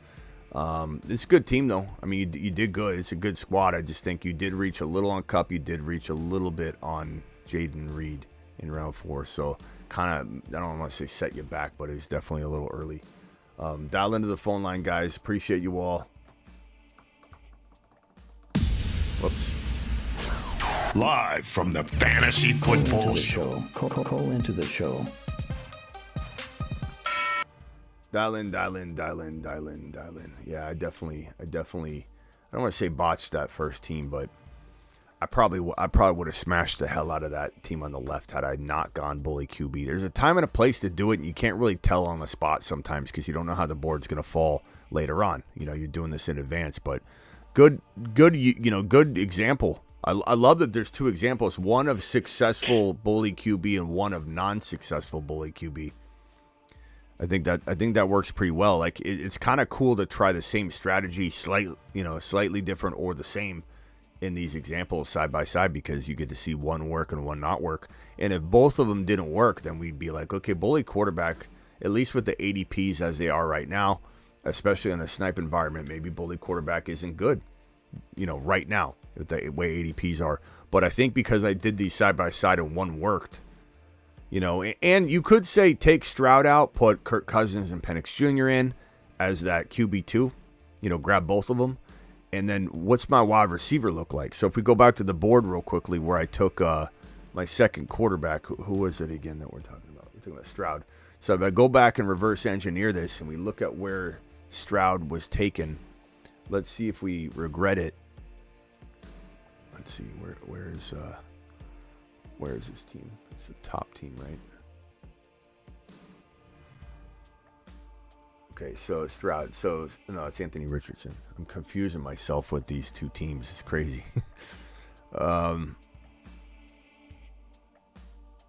You know, if we take Stroud out and put in, I mean, I got Coleman, and that's who I was, you know, going for. So let's say Brian Thomas Jr., JSN. I don't know. I think maybe I like the value of Stroud. I think that's why I did it when I was on the clock, is I said to myself, you know, Worthy's interesting. I don't mind Worthy. I don't mind Keon Coleman at the Stroud pick at the bottom draft, but I got Keon Coleman anyway. So who else would I have wanted instead of Keon Coleman if I had taken Keon Coleman at 71 instead of Stroud? Probably Brian Thomas Jr. or maybe Adunze, maybe Najee, maybe JSN. But I don't know. Stroud's a league winner. So I kind of don't regret going bully QB here. I think reverse engineering it, I don't think I can come up with a better scenario than the one that played out. Travis, you're live. Hey, how's it going? Oh, good, bro. So, correct me if I'm wrong, but wasn't Keon Coleman the fastest, like in-game running his routes or whatever, something along those lines? Yeah. Okay, so do you have any concerns about him not being able to, or like his speed not being enough for bro, the NFL game? no. Keon Coleman was miles Okay. per hour the fastest wide receiver at the combine. His 40 time, you're talking about starts, you're talking about a lot of different factors. If they could take that data, which they didn't keep track of during combines, and they could say, you know, hey, how quick is Bolden? How quick is Jerry Rice? You know, in these on-field, you know, activities, like if they looked at things the same, I think you would have seen, oh my God, you know, like, so what? Jerry Rice was very slow, you know, in the 40, in terms of the 40 time, but on the field, he wasn't. And so Keon Coleman's very, very similar. He's the fastest wide receiver in game at the combine out of all the wide receivers. That's not debating. That's an actual fact. That's a statistic. That's data. So I see Justin, you know, I love you, pal, but I don't think, you know. Justin and Andrew, they both need to call in because they're telling. First of all, I never said he was faster than McConkey. I said he was one. I mean, he quoted it for me. I said, fastest in the game, in-game player in the draft, fastest when in pad in the draft. He is faster. He is faster than McConkey. Like, you could also say McConkey's faster in the 40 time, but you don't run the 40 in football. Denied. You don't run the 40 in football. But one of them need to call in and make their case. One of them should call in and make their case because they can do whatever they want, but they're going to be getting me coffee on the phone call, so they can do whatever they want. There's no debating this. There's no when you ask somebody, would you rather have somebody be the fastest game speed player? Would you rather have Keon Coleman, who's faster game speed, or McConkey, who's faster 40 time wise? There's no debate. Nobody wants somebody just because of their 40 time. When has that ever worked out? We'll see if Worthy becomes the first case almost ever. But it's wild to me that people think that Keon Coleman's slow because somebody told them that. They watched it on a channel somewhere and they were told that Keon Coleman's not very fast. Go pull up his footage. In fact, let me show you his footage because I got it on my Instagram. And you should be going over there and absorbing that every single day anyway. But McConkey's out there, Keon Coleman's out there working harder than most wide receivers. He looks unbelievable, by the way. He looks awesome. I'll put it up because people are just out of their minds when they start talking about Keon. Here's Keon. Let's see. Let me see if I can find it. Hold on. game time. What do you guys mean? What are you guys even talking about? What are you talking about? Well, you guys are the one that's saying he's got the fastest game time. So he was saying? measured at the combine, mile per hour data. They now look at the combine differently than they used to, Andy. They used to take it. They used to take a stop. Hold on. You want me to answer you or not? You want me to answer you or not? You want me to answer you or not? They take a stopwatch back in the day, and they go, okay, you know what? You want me to answer it. Finish I'm him. the one who can answer it. Call terminated.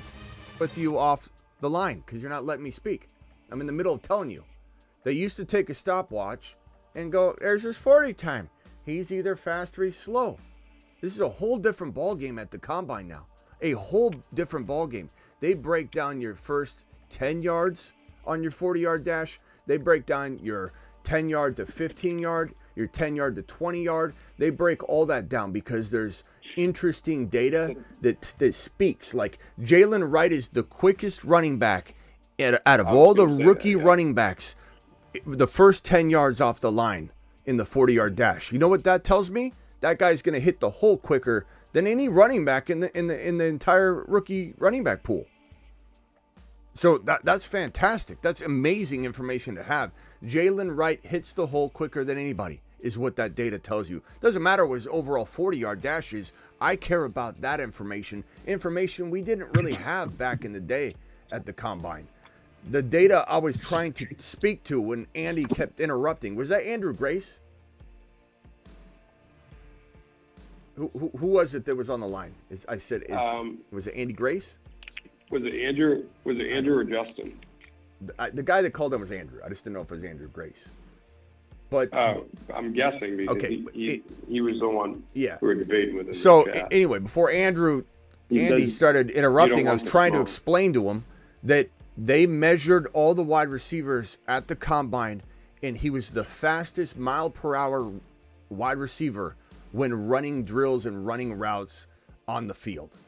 He had the highest miles per hour data, which means he's the fastest wide receiver in game play, Andy, what I was trying to explain to you when you kept interrupting over and over and over. You asked me the question, and I'm trying to tell you.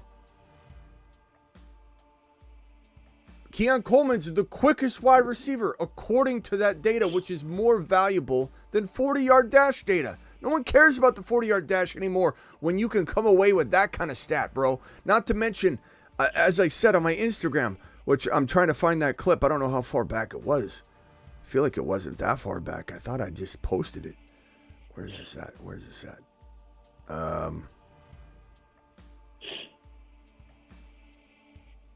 Oh, you know what? It's probably over here. Hold on. Let me find it. But I don't know what else you want to hear. Let me see if I can get it. Okay, we got Caleb. We got that. We've got the Barkley reel. I'm trying to go through all my reels. Nick Chubb, Christian Kirk, Devontae Adams. This is more Barkley. Is this far back? I can't imagine that I posted this far back. Let's see, Keon. Where's Keon Coleman? I got footage of him running out here, but he looks unbelievable right now. He looks so good. He looks so quick, so speedy. Andrew's still going off. It's like if he just gave you a minute to talk, he could have talked too. Simple as that. Yeah, doesn't matter what he's saying. He's not correct. Okay. Anyway, Heath from Pittsburgh. What's up, Heath? What can I do for you? Yo, Smitty, what's good? What's up, man? Hey, man, I'm working out a trade for A-Chain. Do it. And I wanted to go over what I got the guy offering me so far and what I'm working with. Okay, hit me with it. Okay. Real quickly, before you crank this out, let me just, Andrew. First of all, Andrew, go get the coffee ready. Okay, go get the coffee ready. I don't know what you're running your mouth about in the chat about. You're wrong. You're wrong, bro. You have no leg to stand on. Number one, you have no leg to stand on. Here's the stats for you. 20.36 miles per hour. Keon Coleman reached a top speed of 20.36 miles per hour during the gauntlet drill, the fastest speed by any wide receiver over the last 2 seasons. That means last year's wide receiver class too. So can we acknowledge now? Are you okay now, Andrew, accepting defeat? Or are you still going to try and act like you're not going right now to get me a coffee? Okay, I'm sorry, Heath. Go ahead. And can you read it off for me, bro? Oh, you're good. So I have a pretty good depth at receiver. Now, granted, this is Dynasty Superflex. My team's a little bit on the older side. Yeah. But I have made some Smitty-approved trades in the recent past that have got me up a little better. Still a little older, but, in better position. So this is what his most recent offer he shot back at me was A-Chain. He's going to give me A-Chain and Treylon Burks. He wants Ridley, Najee, and a 2026 first. Okay.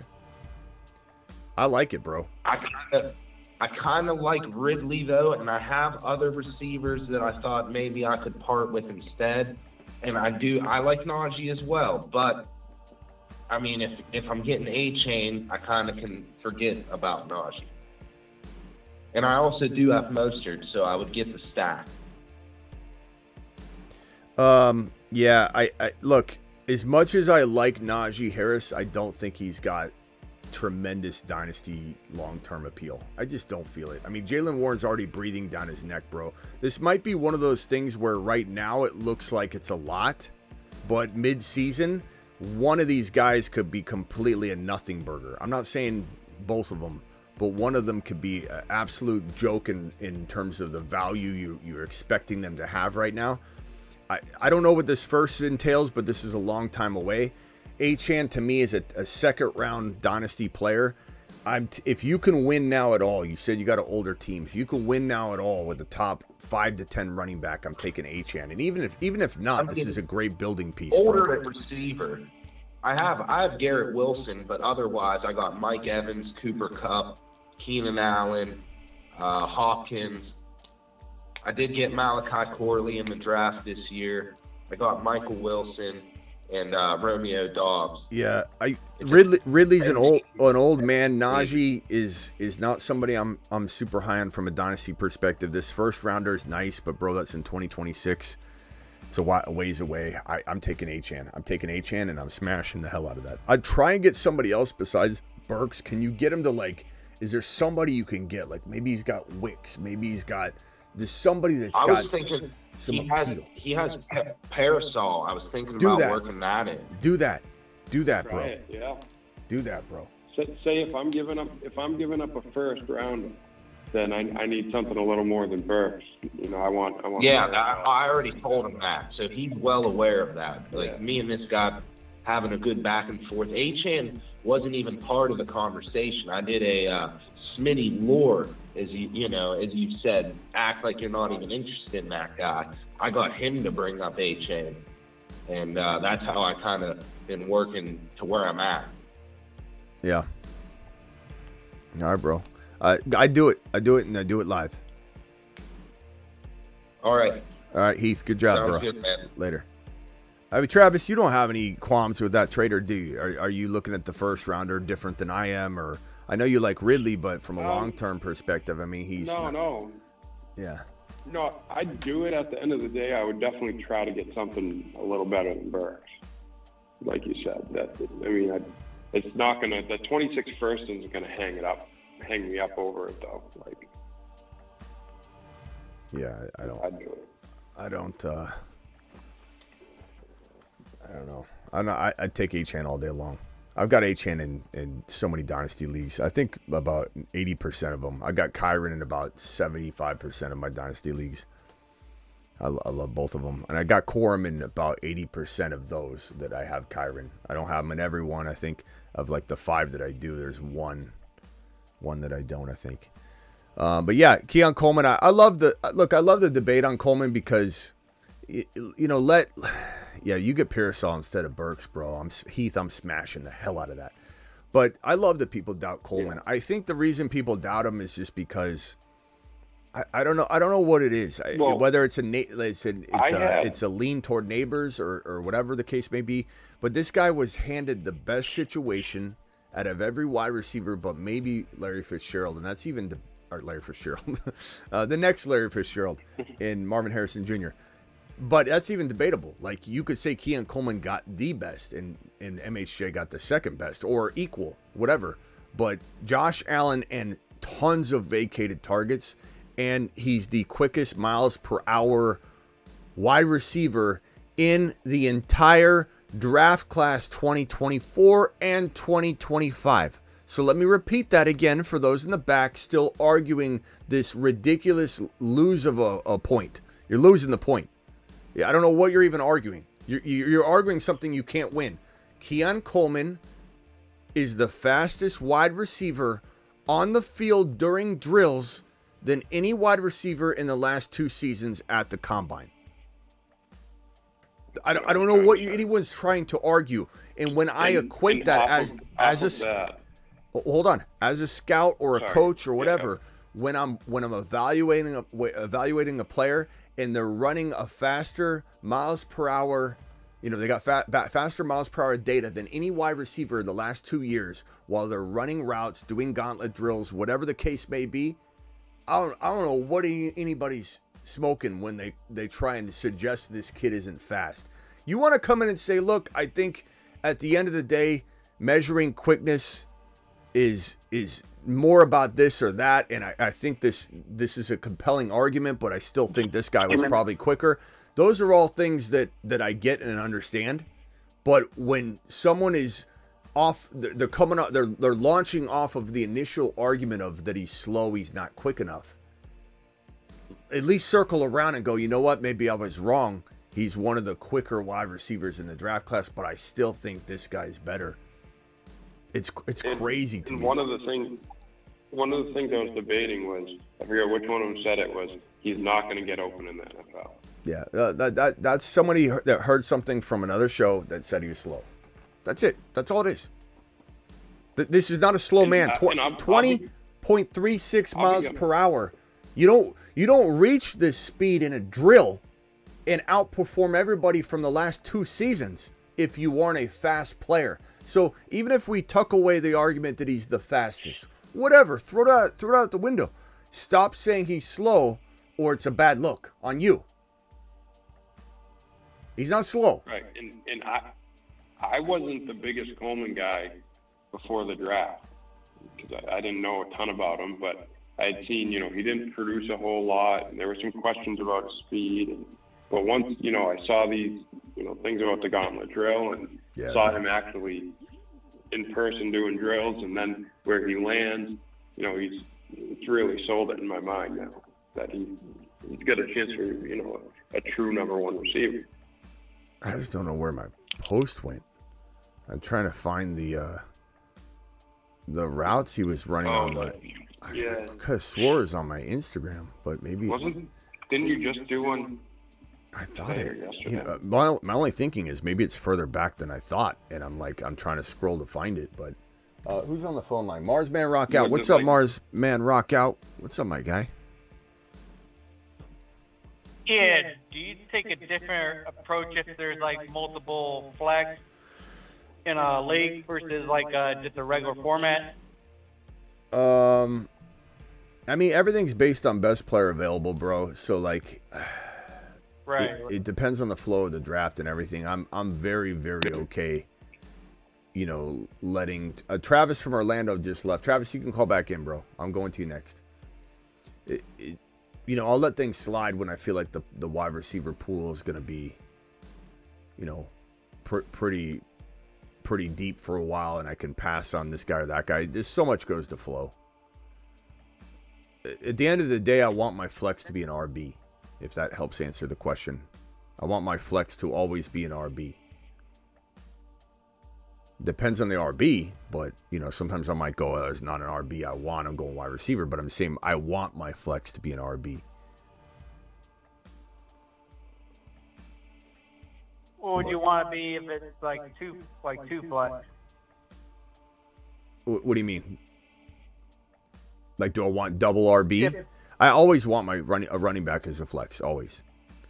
That's just the nature of my style. Like, I want to consume the RBs so that people don't have them. That's a defense mode. I'm going to pick guys I think are just getting touches. They're going to get tons of touches. Wide receivers are reliant on the quarterback. I'm not saying I don't want good wide receivers, but I just would much rather have my flex options be RBs. I'm an RB-driven dude. So you do 2 running backs as your 2 flexes? Sure, why not? I mean, would I go wide receivers? Yeah, but it just depends on flow, Rock Out. I mean, it's hard to say. I can't, again, I don't draft positions, I draft players. You know, and I always go best player available. So you're asking me a question I can't answer because I'm not drafting a position, I'm drafting a player, you know what I mean? So there's too many variables to really even have the conversation other than to say that best player available, I want it to be an RB. If it's not an RB, I'm smashing the hell out of a wide receiver. But I certainly try to grab an RB if I can in a flex spot. Just because, like I said, I like guaranteed touches, and I also want to consume and dominate the running back stables. Got you. And how you approach a league that like reaches like hardcore and does basically disregard ADP, like you're in some random league. Say that part one more time. If you're in basically a grandma league that doesn't even consider ADP, but they mess up like the flow of everything. I don't know. These are all questions I'd have to see what the who's on the clock, all that. You know what I mean? There's no way to answer that. You're never gonna get out of me. Draft a position. Start drafting wide receiver. Start drafting. You're gonna get best player available. What's that look like after someone screwed the draft up? So there's no way to answer that question. Travis, call back in if you got another question. Travis from Orlando. Dial in. I like Pearsall says the test. I like him too. I hope he gets an opportunity. They drafted him in the first round. So I still think there's an idea that they're trading one of Debo or Ayuk. But we'll see if a team can step up and give an offer they can't refuse. Because that's what the hell we want. You know, we want some team like Washington to be like, damn, here you go. JD5 wants it. Here you go. And then we see Ricky Pearsall start, and we see Ayuk go get number 1 wide receiver targets from his best friend, JD5. And yeah, we unfortunately see Dotson and, you know, maybe McLaurin drop off, but it is what it is. We see JD5 go up. You know, there's a give and a take. I think Smitty, was it on your Patreon, the Coleman? It was on. I thought it was on both, but I can check the Patreon. It's definitely on there. Yeah, it is. Yeah. I can put that up. That's a good point. But I know I put it on my. Maybe I drafted it and I didn't put it up. Was it a reel? But like this guy looks so like good. A reel that disappeared. I don't know. This guy looks so good. Keon Coleman's out there. You know, look. First of all, look at the extension of Keon Coleman when he catches that football. When we come back around to it, and he's not a body catcher. Look at the feet. Like it's wild. It's wild. If maybe you haven't seen this, okay? One-handed grabs. Maybe you haven't seen this, and that's okay if you haven't. But I'm trying to enlighten you. Look at the extension. Look at how he's grabbing the ball. Let's see if we can go back to Let's go back to that one extension here. Let me see if I can actually pause it on it. But like this is a rising potential star. This is not just a guy that's going to get work because there's volume that's there. This is a guy that's going to potentially really blossom and do what wide receivers do when they are good, really good, and they're put in elite situations with an elite quarterback. I don't know if I can slow it down enough to pause it, but here's where he extends. I think it's right here. Just his ability to catch his football at the exact that was poetry right there. It's unbelievable. His footwork, his drive, his tenacity, his grit, his desire to run every route. His hands are unbelievable. His quickness. To say that this guy isn't fast is laughable. It's a laughable comment. And I have stats here to prove it. This is not my opinion. My opinion I just gave you, but there's also facts to prove it. Anybody that thinks Keon Coleman is not a fast wide receiver or quick or can't make it in the NFL, it's going to be embarrassing.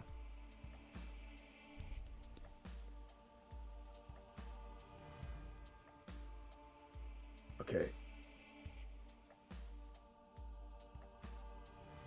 Coleman basketball highlights are crazy too, says Jonathan. Absolutely, bro. Absolutely. All right, boys. Kind of a long show already tonight. So, any final thoughts? Rock out. You got anything else, real quickly? Hour and 45 minutes. I think I'm ready to call it in. I got to go get in 10,000 steps on top of this, so I got to go run 2 miles and walk the remainder of it. I've got 2,000 steps down, so I guess I want to hit 12,000 steps. Anything else? Rock out. Yeah, no, we're worried about Ayuk as far as possible injury. Would he have to be in camp with the Washington this week as far as the trade for you to feel comfortable at a 3rd round value? If he's in Washington, Ayuk is gonna smash his 3rd round value. If Ayuk is in San Francisco, especially holding out longer, because I think if he's in Washington, it's because the trade ends up happening and he hits the field quicker, maybe. But if he's in San Francisco, he's pushing this thing as far as he can anyway, and he's going to have a higher risk of injury. He's got a higher risk of Pearsall taking some of his work. He's not unseating him, but once they get Pearsall versed a little more than they ever wanted to, you're not unraveling that. So Pearsall's going to stay in the flow, in the mix, and then you think they're going to do Ayuk any favors of featuring him as much as they possibly can if, let's say, they feel really good about rotating him with Pearsall, or just giving him, not necessarily in a rotation, but giving him, 70 receptions instead of overfeeding him and helping his market value. He's not going to get any favors done for him.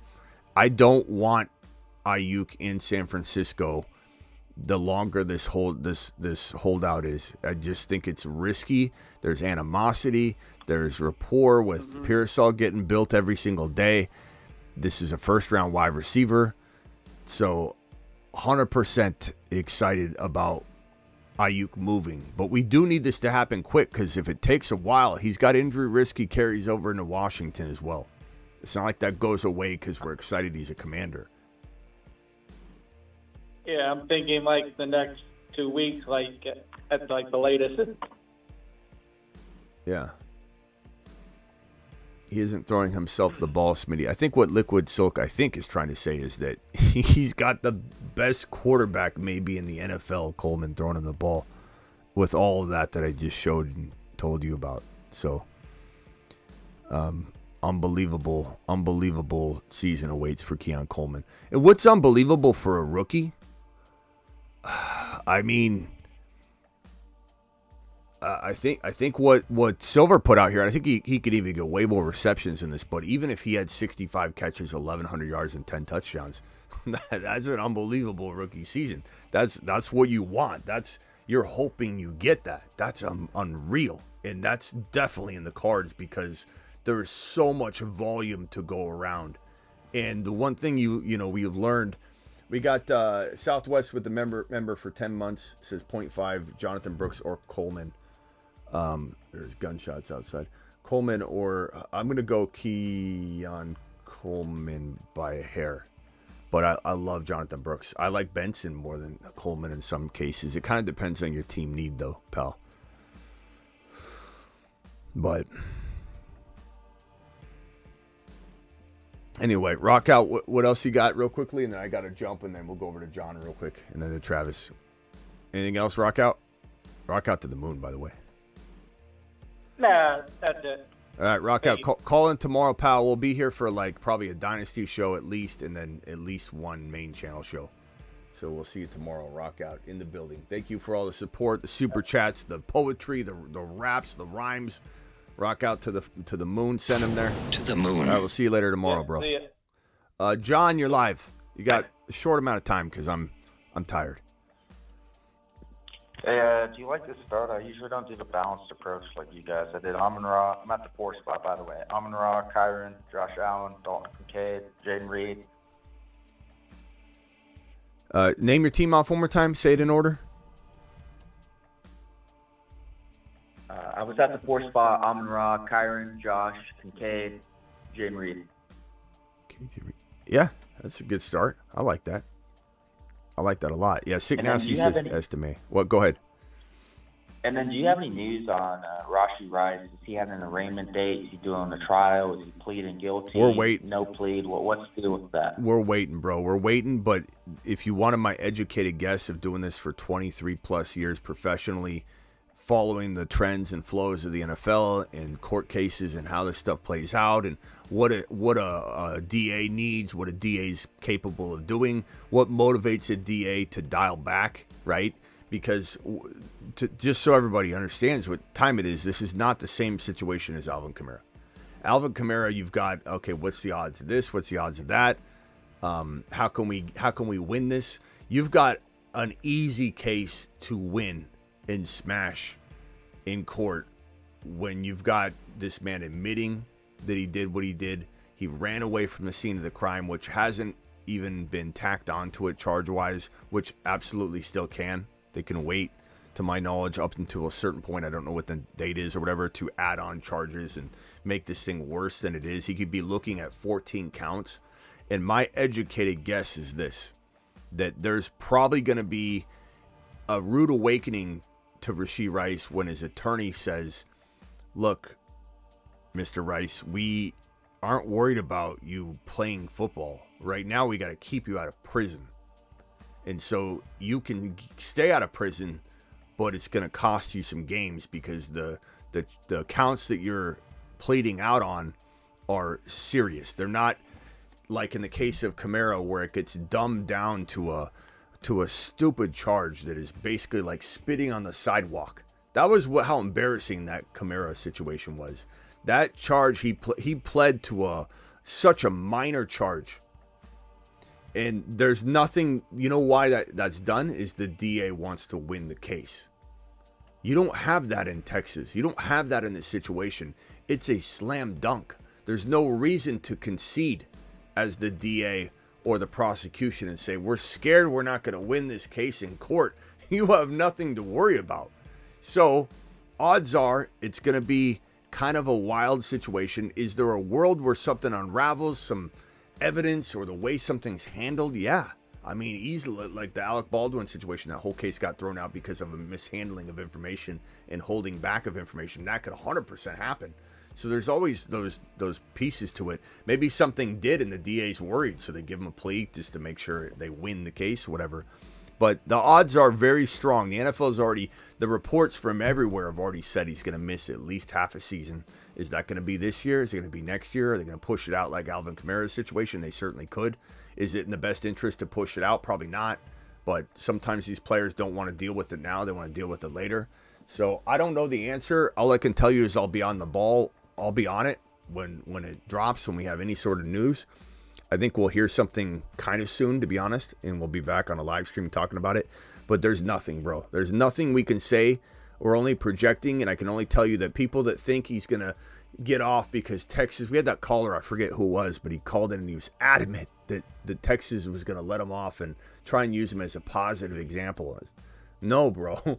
Like, Texas has made it clear they're tired of these drag racing accidents that are putting lives in jeopardy, and they've got the best spotlight they could shine on an example and make an example out of Rashee Rice, and they're going to. And Texas doesn't mess around. They want to absolutely take this thing as far as they can. Now, will he plea and avoid jail time? Yeah, or prison time? Yeah, I think he will. But he's playing to something that's going to be significant enough that's going to trigger the NFL to say, according to policy, this is a triggered, automatic, year-long or 6-month suspension or 6-game suspension, whatever. There are triggers, essentially, like in policy that, you know, you test positive for this substance or you're caught, gambling on premises. There's, certain things that can take place. So we'll find out more on that, and I'll certainly be live when it happens. And how many games would he have to play in order for him to be a steal in the 6th round, which is where he's going? I timed out on him. I didn't really want to draft him, but I think, 6th round's too early. There's too many good players in the 6th round. I mean, I'm looking at, CJ Stroud. I'm looking at Anthony Richardson. I know you may or may not want a quarterback at that point, but do you want a whole season of Calvin Ridley or maybe, 10 games of Rashee Rice? Do you want Jaden Reed, who shouldn't be going around 4 like some people are taking him. But I love him in 5. Hollywood Brown in 5, 6. George Pickens I like in 5, not in 4. But he's great there. Kenneth Walker in 6. If I even go down a round, I'd rather have Keon Coleman, the guy we've been talking about, over Rashee Rice, who's going to play very good chance he doesn't play even, 50% of the season. Appreciate all right, it, John. Smitty. Have a great night, man. All right, later, John. Travis, any final thoughts?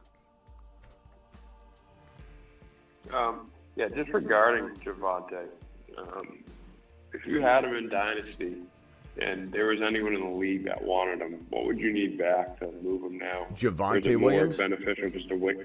Yeah, or is it more beneficial to wait and see if he gets cut and goes? Yeah, no one's giving you anything for him. I don't think anybody's giving you crap. I don't think you could get a 3rd rounder, and at that point, I don't know. What if Dallas brings him in? Could be interesting. So it makes more sense just to hold on to him. Probably, but I mean, I keep my door open. Maybe somebody comes knocking that needs an RB, and they say like, hey, here's Cooper Kupp for Javonte in a second or something. Like I would try and package Javonte with a second, or maybe you can use him. Like, what you could use Javonte. I've done this in a few drafts or a few leagues where go looking around at teams and find a team that's weaker than yours by a lot, and say, I'll give you Javonte if we swap 2025 first rounders. You could be moving up. You could be moving up 4 picks, 5 picks on that move. Right. That's sometimes a crazy. Somebody could be like, well, my team's. I'm going to be good. I'm going to be good, so I'll do that. I think your team's worse than mine. Just find a team that you think's worse, and it's a smart way to get rid of something you can't get rid of. All right. All right. Good idea. Yeah. See you tomorrow, Travis. Later. Thanks, Smitty. Later. 3 super chats from Justin. To the moon. To the moon, Justin. Appreciate you. I accidentally drafted both Josh Allen and Burrow. I still don't know. I grabbed Nick Slate to cover the Week 12, but it didn't feel great advice. Well, my advice is not to put yourself in this situation again, but I forget what what it is I said on this, but I mean, you're combing through for that one QB that doesn't have the same bye week and just trying to figure out what the best one is. But I mean, I've done this before. Bye weeks are kind of, in some ways, irrelevant if we're talking about, not bleeding out for an entire season spread out. But when it comes to having like a vacancy, then yeah, it's a problem. So it sounds like you filled it pretty good. I don't think that's a bad move. Nick should be on his horse by week 12. I do like Nick's a lot. Penix Jr. would have been an interesting gamble, but that would have been riskier. But then again, it's like, you don't know how healthy Nick's will be, or who knows. Do we know the NFL will suspend Rice this year? Any news? So Justin, appreciate that question. I think that was all answered in that last conversation with John. I don't know if John was repeating that for you. John sometimes does that on the phone line, so thanks, John. And Justin's final super chat is, Coleman has a chance to be the most productive wide receiver out of the draft in 2024, but people are making a mistake to say he's the fastest player in the draft off of the gauntlet drill. I think I made my point abundantly clear. I don't think we need to go here any further. $10 hauler gets a moonshot. To the moon. I think he 100% is the fastest wide receiver from the evaluation that I gave you, from exactly what I said. The fact that I said that he proved to have the highest miles per hour data at the combine in the last 2 years tells you that he is speedy. He is quick. He is fast. Okay? And if you want to, like I said, have an argument that maybe Keon Coleman isn't as quick at the end of the day as this player over here or this player over here, or to say, hey, Worthy had the fastest 40 time. How is he faster than Worthy? Quickness and game speed and all of that are two different things. Jerry Rice proved that year after year after year, bro. Like, are we really going to have a conversation about game speed versus the 40 time? We know Anquan Bolden didn't run a good 40 at all, but he was still a monster, bro. Game speed, is he the fastest player at the draft? How are we defining that? What is the fastest player at the draft being to you? 40 time? No. But was Coleman clocked as the fastest mile per hour wide receiver in the last 2 years? Yes. So, like, what do you want? How are we arguing this? And again, it doesn't even matter. It's like game speed's different. 602 caller, what's your name and where are you calling from? My name is Ross, calling from Glendale. What's up, Ross? Colin, I got a question about dynasty trade. Yeah. All right, so got an offer for trading Rachaad White and McBride to receive Godwin and Jacobs. Rachaad White and McBride. Godwin and Jacobs. Give me Rachaad White, McBride all day. All day, bro. Yeah. Okay, I have Kyle Pitts as the backup tight end, and I have Kyren, Achane, Aaron Jones, and Eckler, Robinson as my other running backs. It's for a dynasty.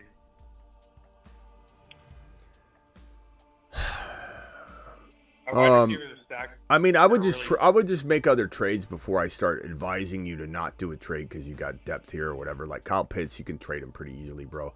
As far as that trade, it's a smash. It's an absolute smash. Okay. All right. Sounds good. Yeah. You know, sometimes you don't overthink it because of your roster. You know, like if someone's handing me Mahomes and I've got CJ Stroud, I'll figure it out. Let me just go ahead and take it, and then we'll go from there. But you can't turn this down. Number one, I like Jacobs, but Rachaad White's got an argument. There's an argument to be made that they're close, bro. Some would even like Rachaad White over him. I think you could trade Rachaad White, and I would explore that. But I do this to get McBride. Maybe you trade Rachaad White and Pitts for an RB or for a wide receiver. You know. Okay. Well, no, I'm the offer was sent to me. I have Rachaad White and then you're saying no. But you could trade Rachaad White and Pitts for another player then. Gotcha. Yeah, because like my starting lineup right now would be Lamar, Kyren, Achane, St. Brown, Wilson. Yeah. Pitts. Go make a Rachaad White and Pitts trade for one monster player to start sending out offers. Gotcha. Okay. All right. Yeah. I mean, like our dynasty is pretty. Like it's only a 10-man, so it's not super crazy. That's why my team's pretty stacked. Yeah. Yeah. Start combing through the tight end needy teams and go from there. And then call back when you got a few things. Gotcha, brother. All right. Thank you. All right, later, bro. Appreciate you. I gotta go. All right. Neighbors and MHJ took the top off defenses in college. I don't know if I'm not being clear, Justin. Do I think that MHJ or Neighbors isn't faster than Coleman? Did I say that? I'm telling you that at the combine, Coleman was the fastest wide receiver in the last 2 years. I don't think anybody that's arguing this point is understanding the words coming out of my mouth. Do I think he's faster than Worthy, who just broke the 40-yard dash time? Like, do I think, was he the fastest wide receiver at the combine in miles per hour, or was he at the 40? Like, these are two different debates. The problem is when somebody says that Coleman's slow, the reaction and the response is going to be, then why was he the fastest miles per hour wide receiver at the combine in the last 2 years? These are two different debates. There's track and field fast. There's fast quickness on the field running routes. And the video I just showed you should give you ample ability to assess Keon Coleman and say, never mind, I'm going to back out on this statement. He is one of the quicker wide receivers. Did I say he was the fastest wide receiver? Did I say he was the fastest wide receiver in the league? I said at the combine, he had the fastest miles per hour data out of all the wide receivers over the last 2 years. That is a completely different argument, but it is proof that he is one of the quicker wide receivers in the draft class, is what I've been saying over and over and over again. And I don't know what Justin, you know I love you, pal, but I don't know what you're clinging to here. I don't know if anybody else feels the same way. I don't know what you're clinging to here. What are you trying to hold on to?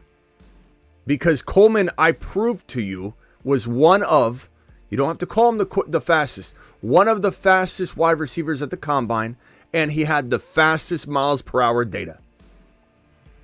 That's my case, and it's bulletproof. Do I think he's ultimately, if you lined up all the wide receivers, the fastest guy? They're in a foot race. They run some races on the track. No, but is he one of the fastest wide receivers in the class according to the miles per hour data? Yes. Was he the fastest in the past 2 years? Yes. I don't understand what we're arguing over and over on this topic. You're clinging is something that it's a losing battle. I'm not saying he's the quickest guy in the world. I'm just telling you that the stats prove he's fast. The stats prove it. There's nothing to cling on here to. You might as well let it go. Estime's ADP's rising, of course, and he's still going in the second to the last round, bro. Estime's a pretty damn good pick in the tail end of a draft, but I still worry about Sean Payton. I still worry about Sean Payton a lot.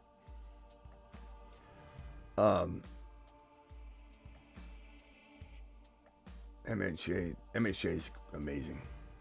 It's going to be so amazing.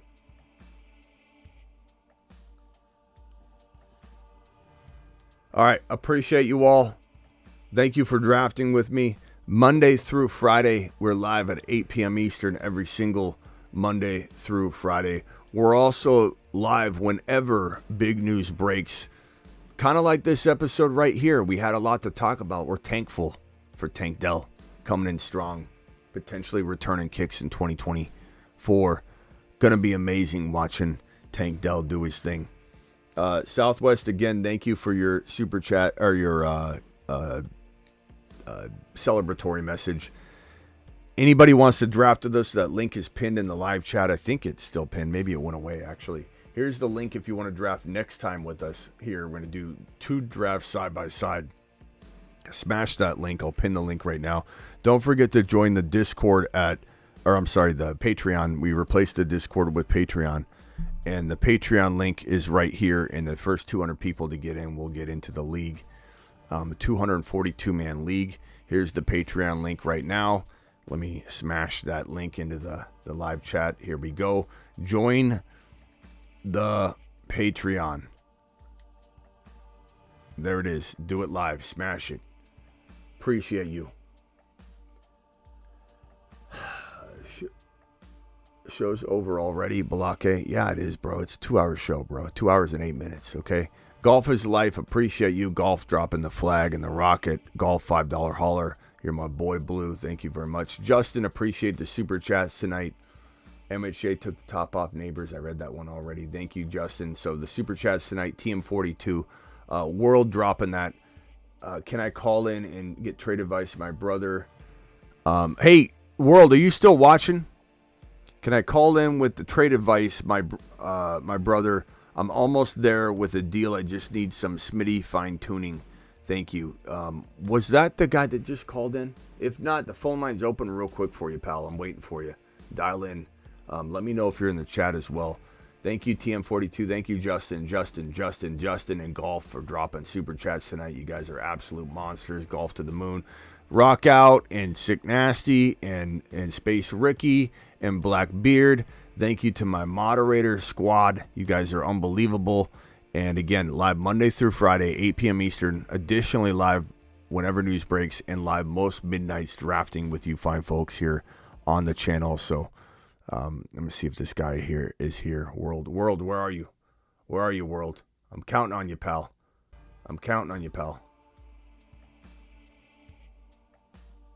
Thank you, Silk. Appreciate you. All right, we're out of here. Deuces.